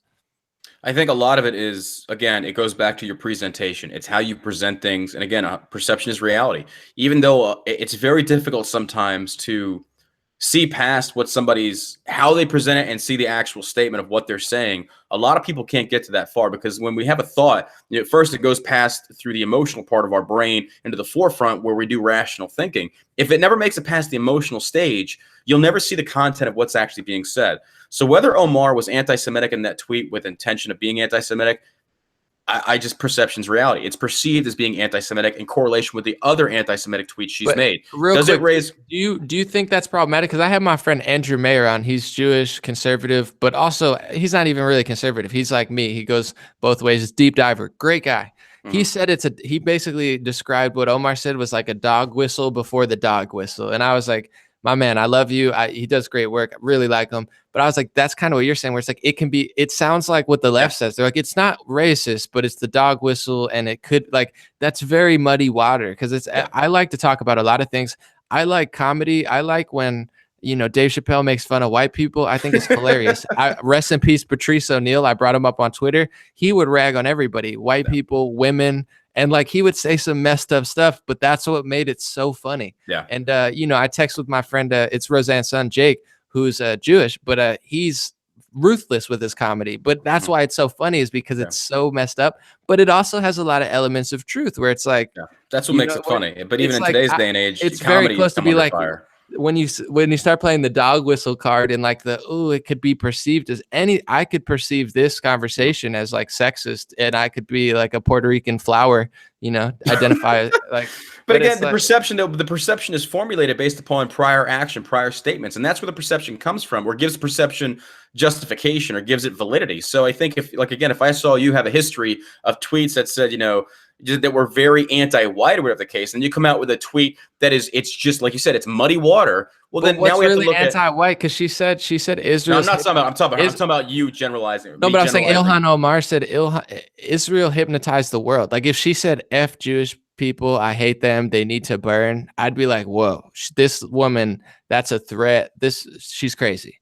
But she said Israel hypnotized the world. So if you do that to her, think about what they could do to you or me. If you say Israel hypnotized the world, it's all about the Benjamins, that's a history of anti-Semitism, then I'm toast, because I joke about everything and talk about everything. So it's like that to me. That don't you think that's a little bit of a political commentator / comedian? Not calling you a comedian, I'm talking about like when you use humor to present your beliefs versus an elected official. Elected officials, they don't have that ability. But what's wrong with that tweet that she said, though? I haven't heard one tweet of hers that's legitimately anti-Semitic. And this doesn't go from a place of, I don't think she has good intentions whatsoever. Well, we already discussed, like I said, when you talk about Israel. No one's mentioned, they said, well, her past comments weren't either. There's still not been one tweet that I've seen that has been legitimately what I would consider anti-Semitic. Well, yeah, when you're pitting Muslims against Jews in Palestine versus Israel, that's she just hashtagged Palestine, Israel, Gaza, and she said Israel hypnotizing the world. So what does that stand for then? What's currently going on with the Gaza Strip? What's going on with Hamas? They're at war. All these things. They're at war. And it's based upon, is it due to a political difference or a? Well, it's a big problem. Palestine thinks it's their land. Right. Israel thinks it's their land, and she has a perspective, and a lot of people in America have a perspective. I hear people who say, but the underlying issue belongs to God. I have Jewish people who say, I love Israel. And then I have people who yell at me all the time and say, An0maly, you have too many Zionists on. It's the Zionist agenda. So I get yelled at from both sides. I don't understand that. Like, even I saw some of the comments in the YouTube live. I had to stop reading. It's like, if you love Jews so much, what do you think? What do they ask Jews what they think about Goyim? It's like, really? I love how you say, if you love Jews, let's rephrase it. If you love black people so much, what do you ask them what they think of white people? The people don't understand, like when you say ignorant things like that, it comes off as very anti-Semitic. And that's the issue there, versus if you phrase it differently, saying, there could be discrimination on both sides, then I could understand you. But when you say things like that, like I said with Omar, excuse me, that's the issue there. But when you compare Palestine to Israel and say, I hope Allah awakens to what Israel, it goes down to a basic underlying issue of religion versus religion. I'll say this real quick to make you feel better. There are some pretty bad comments I've been reading too. Someone just said An0maly wanks off 3-legged pigs. So if that makes you feel better, I don't even. I don't even That's know the problem. exactly what The that thing I means. love about But my chat on Twitch right now is nobody's going to insult you. I don't allow that. I tell people yeah, that when you come into this room, it's going to be respectful yeah, dialogue. And I'm not knocking. I'm just saying that's the yeah. difference. And I people out don't. there, when you have a I don't rational specifically discussion, care, but it is a lot of people saying stuff. But that's the thing. yeah. There's no nuance, and either people feel very strongly or they Mhm. feel very strongly. Where it's that's why I'm very critical of calling everything anti-Semitism. Where it's like clearly people in my chat are just going off and going 100% in the other direction. Mhm. But when you frame like the Ilhan Omars and stuff, and I do feel like a lot of this stuff. First of all, there's people that are never going to be changed. Maybe they're just stubborn and they're not great people. But Mhm. also, there's a lot of these discussions that aren't being had. And I agree, Israel, Palestine, it's a really ugly thing. But like, if like America, I don't know, like, is that our biggest battle? I don't want to hurt anybody on either side, but it's In like regards to I agree. Well, anti-Semitism. it's a huge religious battle where it's like I understand Muslims mistreat people in the Middle East, but I thought it was America first, where it's like we'll make sure they don't harm us. But with Israel and Palestine, like Israel took that land or took back that land in the 30s or whatever it is. It was the Balfour Declaration given to Mhm. Lord Rothschild, and they took the land, and then they've taken more land, and then they've given up land. Like it's a whole battle. And I honestly, the reason I don't talk about it and I get called a Zionist shill is because I wasn't alive. It's not my religion. I've never been there, and I don't know the truth. I wasn't born in the 1930s. I don't know what's going on, and there's enough going on where I just stay out of it. It seems like a messy situation, Yeah. but it's like why is Ilhan Omar's perspective on that? We can have American Israeli Political Action Committee lobbying for Israel. Mhm. I don't have a problem with that. That's fine. But she can't even have a perspective that differs, and they're trying to ruin her life. To me, that's anti-free speech. And also, I mean, Tulsi Gabbard agrees with Trump in Syria, and she gets called an Assad shill. She's working for President Assad. It's not true. She just doesn't I like think regime change war. So why I get that Ilhan Omar is unliked, probably because she's Muslim mostly, but and isn't trusted. But like, why is it okay for everyone else to have different perspectives on war and countries, but when it comes to Israel, that's the only place that you're not allowed to feel a different way? I think it's what you criticize. It's either you're criticizing the Jewish people or the Jewish government or the Israeli government, which I think again, let's change this to from Judaism to, we'll say, like the biggest thing under the Obama administration was white versus black. If you criticize an entire group of people such as black, it comes off as very racist and generalizing and things such as that. But we're allowed to do it to Jewish people because it's suddenly okay. It makes no, again, it's But the did she exact do same that? thing. I I'm not agree talking that about that's her in general. no, I Well, agree that when that's not she right, brings and I up call people APAC, out. when Yeah. when she brings up APAC, when you're bringing up, like you said, the NRA versus saying all white gun-toting But Republicans. APAC is not all Jewish people. It's No, I American understand, but Israeli let me Political finish the Action Committee. example. Let me finish the example here, though. It's just when you target one instance, you're fine there. By saying APAC, I can agree with you there as far as NRA, APAC, the various lobbyists out there. I think that when people go into the in-depths of what's going on in regards to finances in the government, of lobbyists and things such as that, there's a lot of things. There's a lot of house cleaning that needs to happen. These people, total different conversation. But when you generalize upon an entire group of people based upon their ethnicity or their race or their religious beliefs, then you go off target. Then your target is no longer on point of what's to be said. When APAC gets brought up, I can agree there are some things there that need to be looked into. But when you bring in Omar's previously stated stuff, it's like, why, when you say it's all about the Benjamins, is that not one of those conspiracy theories that's rooted in anti-Semitic beliefs as far as No, no, Jews no, are going no. to run the world? No, it's all about the Benjamins, the APAC. That's what they do. They provide money and Mhm. support and whatever else. But could it Conferences. be perceived as going in, again, with Roseanne's tweet? I Could could that be perceive perceived as you as racism? a pedophile. Does that mean you're a pedophile? I, I'm just thinking about the Neverland thing with Michael Jackson. I'm sorry. My No, wife, she does child exploitation for pedophilia and stuff no. like that. I'm But just anyway, saying, now like, I to get what you're say saying. that, It's like she's saying a fact. But Like have I it's a ever fact given you that any APAC does. pedophilic like examples in the past? No, but like Okay, saying a so fact about APAC is like it's not her opinion. It's not her perspective. If you perceive a fact as anti-Semitic, what does that say it's the about? context of what and how it's said. That's the problem. So here's the thing. I will give you that. I'll change my mind on this and say maybe she didn't mean it in an anti-Semitic way. Maybe she was wanting to bring to light the issues of APAC. I'll give you that. But let me ask you this. You said it could be perceived various different ways. So does that make her anti-Semitic based upon that one tweet? No. Her other tweets, I'd have to say yes, it does on those specific occasions. So with Omar, I don't trust her. But do I think that it needs to be investigated as far as AIPAC and things like that are looked into? Yes, I do. I think everything, that even the NRA has given up a lot of ground as of late in regards to just the red flag. I see there's a guy, John Portolo, in New York, or not John, I forget what his name is, in New York, who's fighting the red flag laws. NRA is silent. They're not saying a thing. They're not giving him any help whatsoever. And that bothers me. But to go back to the other point of, I think Omar, though, I think with her, I just think the context of what she said, just like with Roseanne, it could have been worded way better. Way better. Two questions, and I agree with two things. One, I don't trust her at all. And two, I think that people who blame all Jews and group all Jews are awful. I think it's terrible. Like, if you've never, that's what I'm seeing a lot of. That's what worries me. Yeah. And honestly, a lot of Jewish people have great work ethics, good culture, good family. They understand business, and they work hard. So it's like, to me, there's a lot of, people who hate too hard. It's like, I get it. You're mad at yourself or something. So I agree with you there.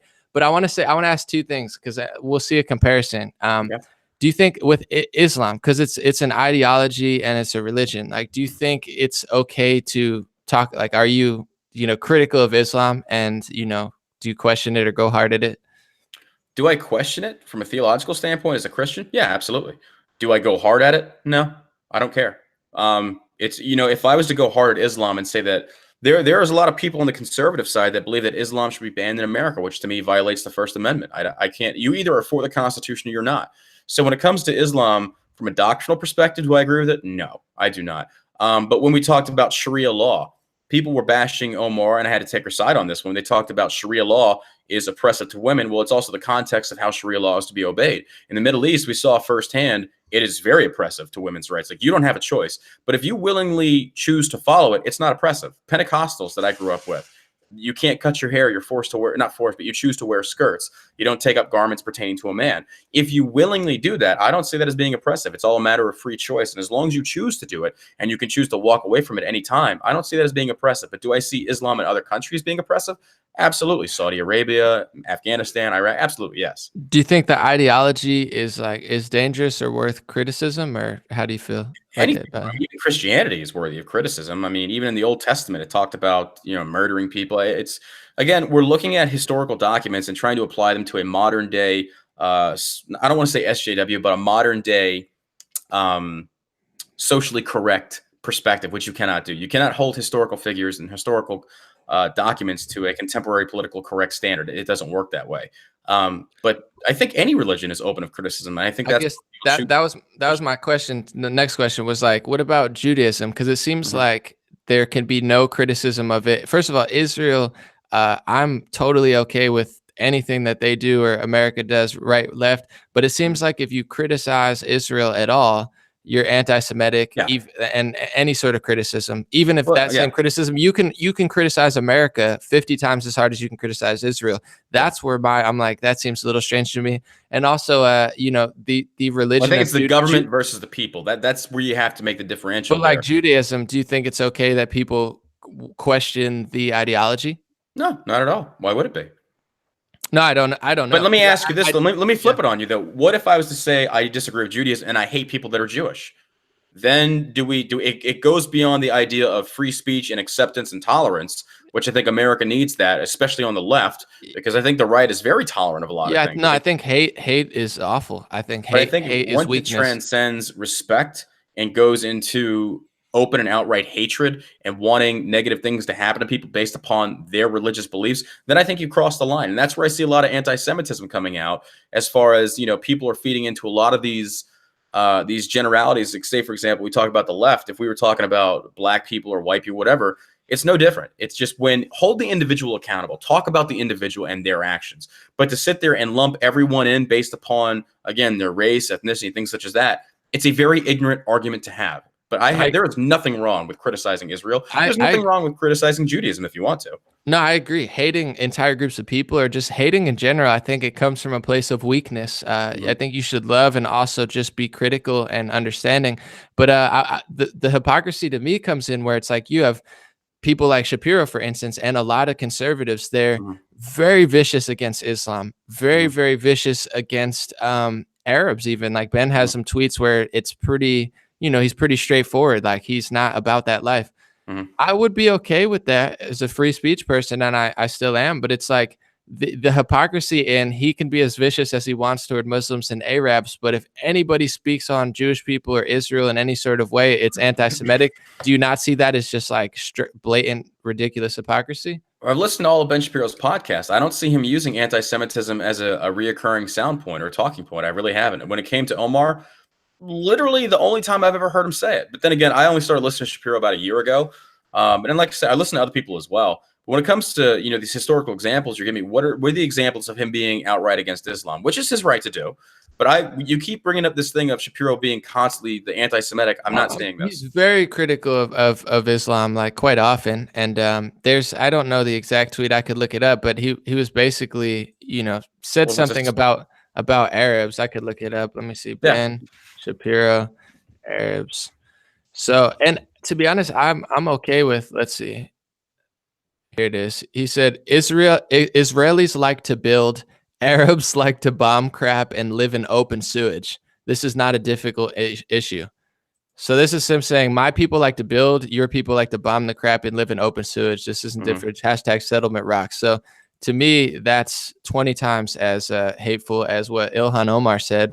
And I think he has the right. I think he has the. Honestly, in I regards think to he, go I ahead. think he has the right to say that. Absolutely. Yeah. But that's the hypocrisy of like anything in his direction is anti-Semitism. And equally, it's like same with Ilhan Omar. Like first of all, the word Islamophobic makes no sense. Like people are afraid of Islam. Yeah. Well, I It's think like it it doesn't boils even down to make that. sense. You're afraid of what you don't understand is the context they give it. I But think it's with Shapiro and it's them by design a lie, because if you criticize Islam or even if you don't like it, it doesn't necessarily mean you're afraid of it. You yeah, might dislike it. yeah, It's not fear. It doesn't have to be, even if I don't agree with it. So that yeah. word is a lie. And to me, the word anti-Semite has been so misused by everybody that it troubles me, because it's like now when you have Hasidic Jews getting attacked in New York City, like Yeah. that's anti-Semitism. And also Yeah. people who legitimately, like there's people even in this chat now where it's like they legitimately hate all Jewish people. And Yeah. I don't think everybody does. Some people are critical, but it's like, Yeah. I do think that's wrong. And I do think that could actually fit the term, but it's like to say that her What? saying a fact, her saying a fact about Netanyahu and making a joke, it's a literal fact. And Ben's ready to, that's today. That's a couple hours ago. He I calls think that Benny, he anti-Semitic. doesn't like Omar. He just really No, I doesn't. I get it, get but it. I get that hatred there. his whole thing is facts don't care about your feelings, and that's my thing when it Yeah. comes to anti-Semitism. He's all in his feelings and he misleads. And when it comes to Trump, there's very valid criticisms of him, but Ben's is like a sneaky criticism where it's like he's always ready to throw him under the bus. I don't I think he gets very emotional around Trump and anti-Semitism, which is understandable, but it's just like facts don't care about your feelings. That's his that's his slogan. That's not mine. I think when regard to the context to what Shapiro is saying, that we want to talk about factual versus non-factual, I think it's the radicals on both sides. Having been in the Middle East, like I said, there was Christian neighborhoods that we had to patrol that were non-violent. They were non-violent Arabs over there, but the violence always came from the Muslim extremists, the terrorists, if you want, insurgency, if you want to call it, whatever you want to label it as. It always came from them. It was never from the Christians. When we look at the Gaza Strip, we look at things such as that. Rockets are launched all the time. They're getting shot down. It's a nonstop battle. But if we look at the history of the Ottoman Empire and Islam, it's been a very interesting history. And, Christians, we're at fault too when it comes to the Crusades, things such as that. I think there's going to be no culture out there that doesn't have historic blood on its hands, but that's how the world was created and formed. I'm not an expert on this stuff like this. Do I think Shapiro could stop pulling back? But here's the thing. Would you agree that Shapiro needs to kind of stop tweeting about anti-Semitism because it makes him look as if he's going too far? I mean, I don't think he has to stop tweeting. No, I'm saying about from it. your perspective, though. Do you think Yeah, it'd be a from smart my move? perspective, it's not a stop tweeting. It's just like a don't lie, or don't mislead, because it's hurtful, I believe, towards Jewish people. Well, I think the same thing could be applied to why Shapiro is telling Trump to stop tweeting about certain things. Well, I didn't tell Shapiro to stop tweeting, though. I didn't say shut up and stop tweeting. No, I'm saying, but that's the example I'm using, that Shapiro's telling Trump, stop talking about this. He's not telling Trump to No, he stop said shut tweeting. up and stop tweeting. And he Actually, said you know what? I take that back. No, I tweeting. take that back, because I have listened to podcasts where Shapiro says Trump needs to just stop tweeting altogether. I stand correct, because I do remember, because he said that, and even I was like, no, he needs Twitter. So I will agree partially there that Shapiro, but I think in that given example, he's basically, I could be wrong It's on that. okay. Maybe Shapiro does mean in that regard of just stop tweeting. I don't know. Now that I think about it, I think maybe Shapiro meant it in the sense of probably shouldn't talk about this versus stop tweeting Maybe he altogether. just wants them to shut up and stop tweeting. That could be it. I don't say things I don't particularly mean. So it's like if I say shut up and stop tweeting, I mean it. But I won't tell Ben he should tweet. That's his business, and he runs a successful podcast and a news network. So to tell him to stop posting would be suicide. So for him to tell the person he probably didn't even want to win the election to stop tweeting, to me, it doesn't seem like useful criticism or constructive, intelligent feedback. It seems to me more like petty, political commentating. It's going to get retweeted. Yeah, bad opinion. The thing that bothers me sometimes is that people want to go to such far extremes to gain notoriety. It's kind of like when you post on Instagram or you post on Facebook or whatever the case is. A lot of people like Milo Yiannopoulos, he had his day, but I think he went so far off the reservation because he was just saying things to get a reaction at some points, like deport fat people, stop being poor. It's like that. It doesn't do your cause any justice. And the problem is that Milo's a whole different beast, but he didn't win president. No. Well, Milo, I think he's trying to recover right now from a career that he kind of ran into the ground himself. So, but at the same time, like with Shapiro, look again, I don't see him historically using anti-Semitism as a victim card. I think victim card would be more the lines of woe me, poor me. I think what Shapiro is worried about, though, is anti-Semitism becoming more prevalent in society, which I think, like I said, just from seeing the comments on my own page on Instagram versus comments in the YouTube chat, it does worry me sometimes. But then again, it's the same as those people that come out that are racist white people towards black people in the BLM. It goes from disagreeing with an ideology or a belief to attacking the race, to attacking a religious belief. And it's like, and then going and bleeding into a stereotype, if you will, an unjust stereotype. And I think that's where the difference lies. I want to ask you a question, because I think when you see like a black leader step up and take accountability and responsibility for things that the black community is doing, do you think that knocks racism down? Like when you have a black leader who's not just doing the Black Lives Matter thing and saying, hey, here's what we're doing, we're making these mistakes, we're going to, like, do you think that cools off racism? Black people taking accountability. Here's why I disagree with that, though. No, it's a question.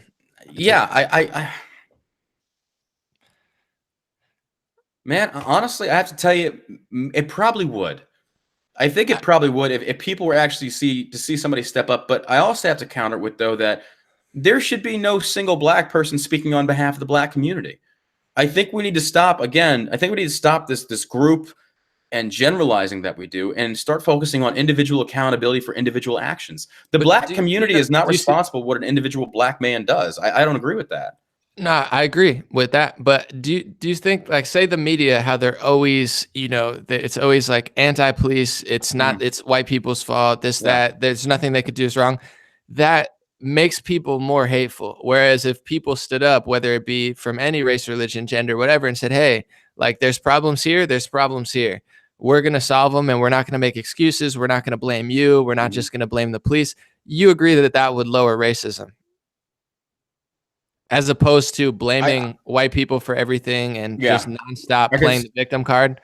Well, I think it starts with influencers such as ourselves calling everything for what it is and not turning a blind eye to when people on our side or our party, whatever we want to call it. Do you agree with that premise, though, real quick, and then we'll get into that? Do you agree with that premise that when you have people, whether it be in the black community or the American community, step up and say, we're not going to play the victim card, we're not just going to blame this race and be a PR team for this race, we're not just going to hate on police, we're going to actually take accountability? Do you agree that lowers racism and makes things better? I would have to say that if it was a forced decision, which I don't think it ever will be, the question in itself, to me, isn't a question I'd ever ask.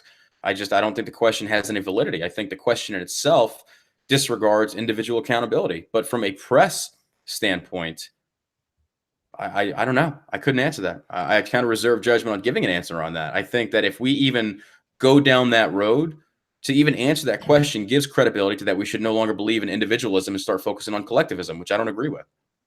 Well, no, I'm saying media influence and also just basic statistics. Like it's like if you say, Asians are excelling in tech, it's just a statistic. It doesn't mean everybody, they're still individuals. So it's like when you have crime statistics where a small group of people are committing a large portion of the murders, but then you have then you have the media saying the exact opposite and constantly not providing a solution. Like, yes, we can do this for systemic, provide better education, but also like, what if we took some self-accountability? Like, do you agree that there's a lack of I couldn't. No.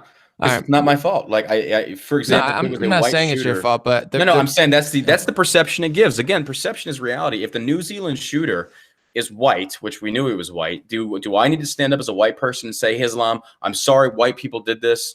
They shouldn't, and we're going to do our best to fix this? No, because again, that detracts from the fact that I didn't do anything, or that he was the murderer. He was the trigger puller. And I think this idea that certain people need to stand up and denounce certain things, good luck living a life like that, because then let's go ahead and start doing it for every homicide committed by a white man. And I think then we go into this realm of that everybody should be accountable. It's kind of like reparations. I agree 1,000%. And that's an unpopular opinion that you're totally right on. This condemning thing is annoying. The point I guess I was trying to make, it was Daryl Davis. He's a black jazz musician. He had a great documentary. He made hundreds of KKK members quit.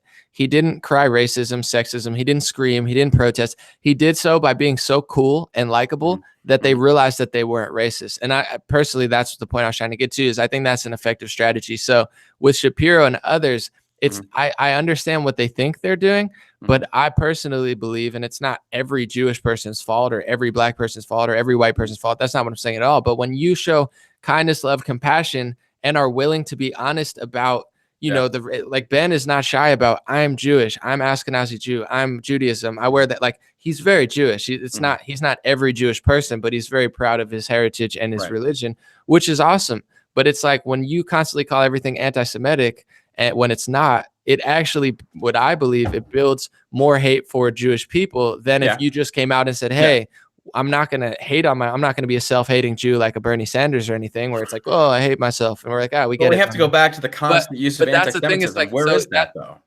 That's the point I was making, is that people in every community, and I agree, I'm an individual, but I don't have a specific race or religion that I talk about all the time, like Ben and others. But it's like, if you're black, the greatest thing you could do if you wanted to help everybody who looks like you is just be a great person. If you're white, and a lot of white people, are a little bit annoying. And I get why, I'm not going to say everybody, but it's like, there's a lot of white leaders that are really annoying. And even in Trump, I give them. Are they annoying because they're white, or because of what? No, just because they're annoying. It's not because of their skin color. But I'm saying even with Trump, I give him a pass, not because he's my daddy, but because he's 70 years old, and I don't expect somebody in their 70s to be like hip to new trends and stuff. He's hip enough, for his age bracket. But it's like to make the hate of, like, nothing makes people hate someone more than having a legitimate concern and being told that they can't say it. So that's why I'm saying, I know that, I don't, it's not the sense of you can't say it. It's saying it's probably not smart for you to go out there and say that for election purposes. It's not, again, this often gets conflated. That's the problem. The main critique is coming from Ben Shapiro, who didn't even think or want him to win in the first place. So how valid is that perception, where it's like he wouldn't, if it was up to Ben, he wouldn't even be there in the first place. So, well, I think, again, the perception alone stands by itself. I mean, if we look at that statement from Ben, or we look at that criticism of Ben, does it have any warrant to it? Does it have any, merit to it? And I think it does. And I think Shapiro wouldn't say that if Shapiro truly didn't want Trump to win in 2020. I think Shapiro even said he's going to vote Trump in 2020. I think Shapiro saying that, it'd be one of those things like, if I didn't like you, I probably wouldn't try and correct you for your own benefit, to see you progress in the future. And that's what Shapiro's doing there. He's not trying to tell Trump to shut up to see Trump fail. But you already even Crenshaw, he's done that multiple times. He said, shut up and don't tweet. Coming Yeah. from someone who didn't vote for him, I mean, you perceive that as great help. I perceive it as awful advice. I don't know his intentions. Maybe he's trying to help, maybe he's not, but it's like, Well, why I would he don't want to see really his own care. party fail when it comes to it? I think Shapiro would I don't rather see. why would a here's the thing. Why would a conservative like why Shapiro, why would he not understand the value of Donald Trump during the election? Why did he lead his audience to not support him as a I mean, Because he you can't tell believes the difference. Shapiro, you said it yourself, though. Shapiro is a very devout Jew. Shapiro has a very, and I'm not justifying this But perception, by the Trump way. has done more for Jewish people than ever It's not about that. It's to almost a morality. fault. But Shapiro said himself, it's morality. Trump has a history of very immoral actions, and that's what Shapiro uses to guide his political viewpoints. And I think that's a very traditionalist viewpoint. If that's the viewpoint you want, that's why. And I'm not agreeing with this, but I'm saying that's why Shapiro sees it in that way. If Trump's out there having sex with various different women and cheating on his wife, he does not want that as an elected official. I understand that. I'm not saying that's what I agree with, but that's why Shapiro didn't like Trump. He says he's a very immoral, garbage human being. He doesn't like him there. And I understand that. I get his viewpoint, and it makes sense to me. But when it comes to elected officials, man, find me a politician that doesn't have dirt in his backyard or in his closet. I think Shapiro probably has dirt in his closet. Everybody, we all have skeletons, but it's a matter of your own individual perspective. But in regards to what you're don't you saying, think that that's a little weird? Where it's like Shapiro, I get that he always says Trump's a garbage person, but there's a lot of evidence on a lot of people that's even out there that Shapiro never seems to talk about. Where it's like it's like there's a lot of people who've done a lot of stuff, and I get it because he's. He plays it cool. He's a lawyer. He doesn't want to jump to conclusions. I get his game. And honestly, I think he's very effective in that way. I would actually argue that he brings a lot of liberals over to the right because of his Trump critique. So they see, he's like, oh, there's a conservative who bashes Trump. It's effective. I actually, I appreciate Ben a lot for the work he does. And I take heat. People are like, Ben's a shield, this and that. I'm like, Ben's Ben, Ben is I've himself. never understood the shield, the Zionist. I understand the term. I don't understand why people use those terms. I think it's one of those that, like you said, if somebody is in support of whatever, it's not a center line criticism. It's either far left or far right. If you disagree with this BLM narrative, then you're a racist. If you disagree with Trump's policy on Syria, you must be in support of Assad or whatever. There's never any center line discussion. You're either so far left or you're so far right. And the people that make these comments and these statements, I feel half the time themselves is coming from a deep-rooted place in their heart that's full of hatred. Honestly, they are so against free thinking and being willing to listen to open or new ideas and new opinions. But with Shapiro, again, I grew up that way, to where the value of a human being's worth is based upon their level of morality. And we're going into a whole different conversation here. But I see where Shapiro comes from. And I think a lot of that is in regards to, if you are immoral in your private life, say, for example, you're a shyster businessman, you're a cheat, you're a steal, you're a liar, you're all these things, then how would you be as an elected official? And I think that's where a lot of politics comes into play, is why we try and dig up dirt on our opponents. Like, look what so-and-so did in the past, versus saying, look what so-and-so voted for in the past, which I think is way more effective to a certain intelligence, a level of intelligence. Like, we have the different financial classes in America. I try and classify people in the different intelligence classes. We have the higher, we've got the middle, and we've got the downright fucking stupid. And I think America is comprised right now of a lot of downright fucking stupid people out there that don't educate themselves on a lot of different things. And I've been guilty of it myself from time to time. But I think those are the people that are downright fucking stupid, are the ones that sit there and go to the extreme side, saying, if you disagree with this, then you must be you're a Jew lover. It's like, wow, what a very ignorant thing to say. What a very disrespectful, ignorant thing to say when it comes to an open political conversation, discussion, debate, whatever you want to call it. But I think with Shapiro there, that's why he doesn't like Trump. That's why he didn't want Trump to win. And that's why Hillary was no better. Like, Hillary was just garbage, a garbage human being, a garbage politician. But that's the why Shapiro thinks and talks the way he does. But I think he has very unrealistic expectations of what a contemporary or a modern day politician is going to be. Because I'm pretty sure if we looked into, say, for example, like the new hot ticket is Dan Crenshaw, like we talked about before, I'm sure Crenshaw has skeletons in his closet. No one is perfect. No one. But I think Shapiro holds people up to a very unrealistic standard a lot of the times. But at the same time, you've got to have that standard to a certain extent, because if you drop and lower that standard, then we're inviting in all types of immorality. So I understand why the standard exists. I think Shapiro just has that measuring stick a little too high. Yeah, well, you seem like an honest guy. I see you going back and forth and really considering perspectives, and that's what it's all about. Hmm. You're talking about like Zionism or whatever. There's some people who are self-proclaimed Zionists, like they'll be Hmm. like, "I'm a Zionist. This is what I want." But also, like you said, there's a lot of people who just support Israel, and they're like, that's their belief. I don't think they're self-proclaimed Zionists. They like Israel. There's some people who like Palestine. Some of them Well, not great people. I'm openly a supporter of Israel from a theological standpoint because it says in the scripture they are the people of God. That's why I support it from Got a you. biblical No, standpoint. and I think what I was saying was it's like a lot of people feel certain ways. I don't know that a lot of it is that nefarious. Where even for me, Hmm. people say you have a lot of Zionist friends. I was like, yeah, I have a lot of Jewish friends. I have a lot of Zionist friends. I have friends that are anti whatever the Palestine movement is. Like, it is what like I don't make my friends based on their opinions of countries I've never been to. Where Hmm. it's like I can only learn and choose what I think is right. But I don't like that part of it where that's my role and it's very effective and I'm able to facilitate debates that other people don't. And I Hmm. get attacked from both sides for being either anti-Semitic, which is obviously not true, Hmm. or a Zionist, which is obviously not true too. Hmm. So there is some sort of weird thing where like people see everything in black and white. And it's like if you fall into one category of one thing, Yeah. you're this overarching person where it's like that's just someone's perspective, their Yeah. belief, or what they feel based on either the Bible or other things. I want to read real quick and then I'll let you tell people where they can find you at. I want to read my tweet again that you shared and see if you think it's better now or after Okay. this discussion. Okay. I said, listening to Ben Shapiro tell Trump to shut up in order to win this next election. The reason Trump won was because he opened his mouth and used social media well. Horrible advice from someone who will clearly throw Trump under the bus whenever it's possible. Does this sound better now or no? It does, but since we've had a discussion, I can understand where you're coming from. I still have a little bit of a disagreement with you there, but the fact that we were actually able to have a discussion and have a better understanding of what one another means, I think it's a little bit better. But when it comes back to Shapiro, like I said, I won't argue the fact that Trump used social media and Trump's mouth partially got him elected. I think a lot of people just didn't want Hillary at the same time, but Trump's not an idiot. Trump knows what he's doing when it comes to manipulating the press.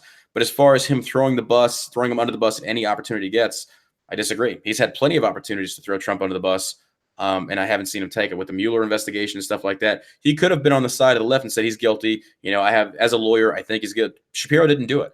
But again, there are times that I think Shapiro is hypercritical because I'll be listening in my garage where I'm working, and it's like, Shapiro's going too far here. Like this is like such minuscule stuff to criticize, and it does paint. And I get where you're coming from. It does paint Shapiro in a light that he is very hypercritical of Trump. But I think at any opportunity he gets is an accurate statement.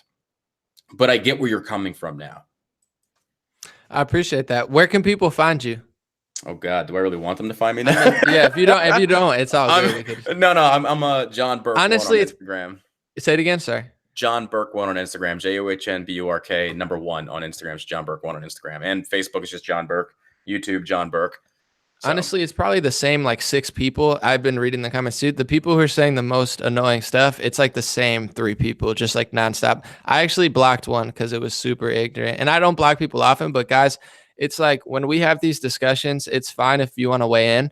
I mean, technically you could say whatever you want. I don't run YouTube, but I feel like maybe YouTube's like one of the last places that people can say stuff. And it's like, just be helpful or say something intelligent. You're allowed to critique and criticize. But if you just say the same thing 20 times and just like call everybody Jews and stuff, it doesn't really help. That's a further conversation. You're not really helping at all. I just want to say that to the comment section because I've facilitated a lot of debates and I've picked up a lot of audiences from places. And, it's just like it annoys me too a little bit. I'm like, guys, you're not only not helping, but you're not saying anything specifically of value. Like it's not like a drama. I'm like, oh, thank you for saying that. It's just like the same 5 things. Well, a lot of it is people want to see people like, I think today's debates were the 90s era's kids fights. It's like, meet me out back at the school, bitch. We're gonna settle up with this.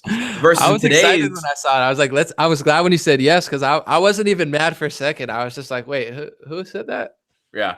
For me, it's a lot of it is today's debates it's like an intelligence fight. It's like, now I'm going to fight you to see who's smarter. It's like, well, I'll go ahead and admit my loss there. It's like, I'm not going to sit there and say I'm smarter than anybody.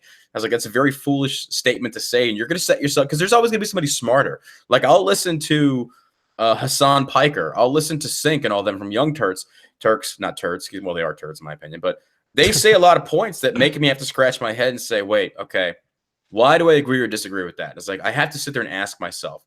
You know, Hassan is very emotional. You know, when he debates people, he goes overboard. He's like, you know, look, I get where you're coming from, but you're fucking stupid. You know what you're talking about. It's like, that's not a very effective way to have an open discussion, open a dialogue, because nobody's going to talk to you because you act like a dickhead.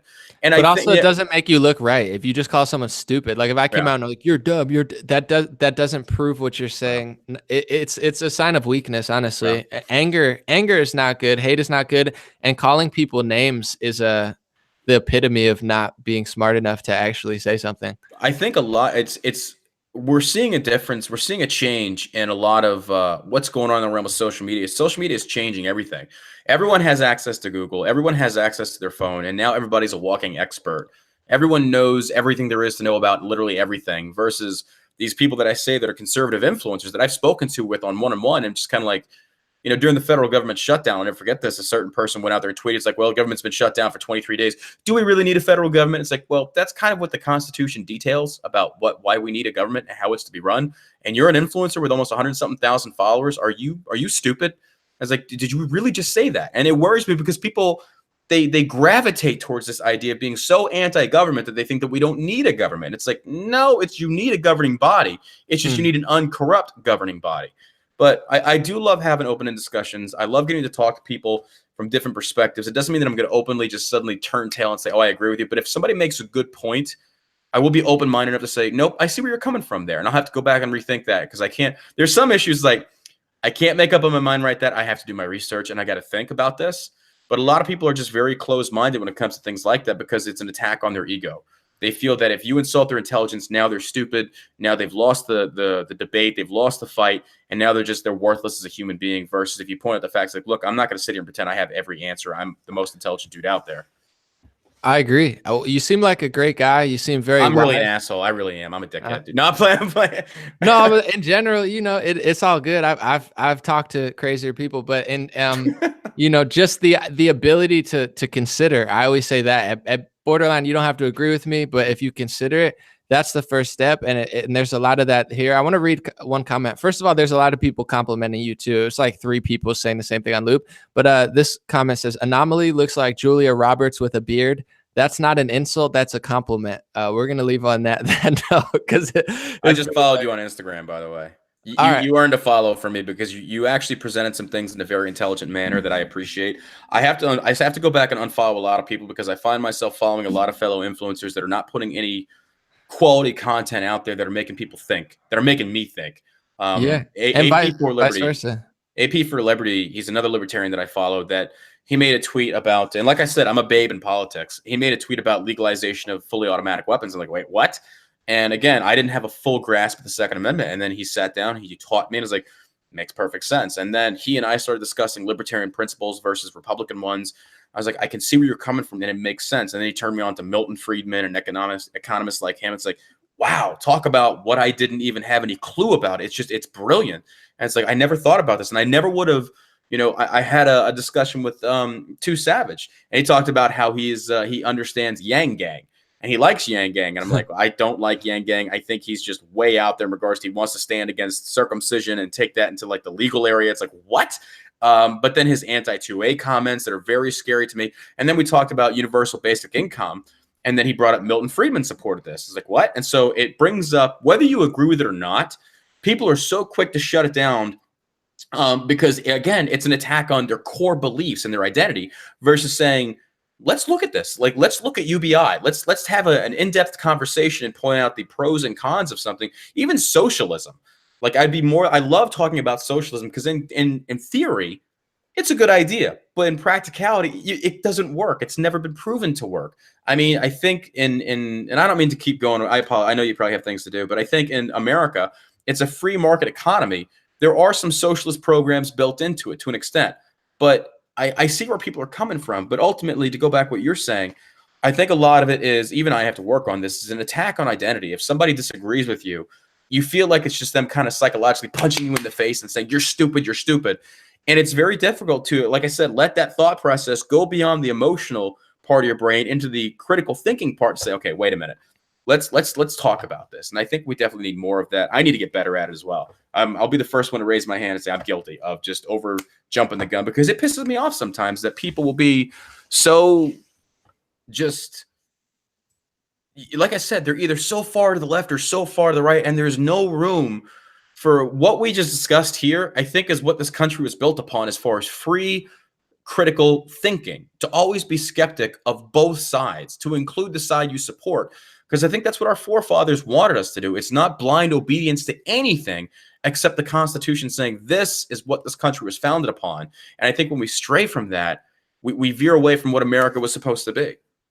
I apologize for going on a rant, man. No, you're good. No, I appreciate it. It's some good stuff. And I think that's what wisdom is, and learning. It's not having the ego or the hate to know that you need to know more. And even that self-awareness is what I always say is the most important thing, even about politics. If everyone was more self-accountable and self-aware on a personal level, like you said, individual, not collectively, then the world would be a better place. Thank you guys for joining this another episode of Make America Again. Give a shout out and show some love to John Burk, the guest. He did a great job. And these are the discussions people need to have. God bless you. God bless America. God bless your family. And God bless the world. We're out.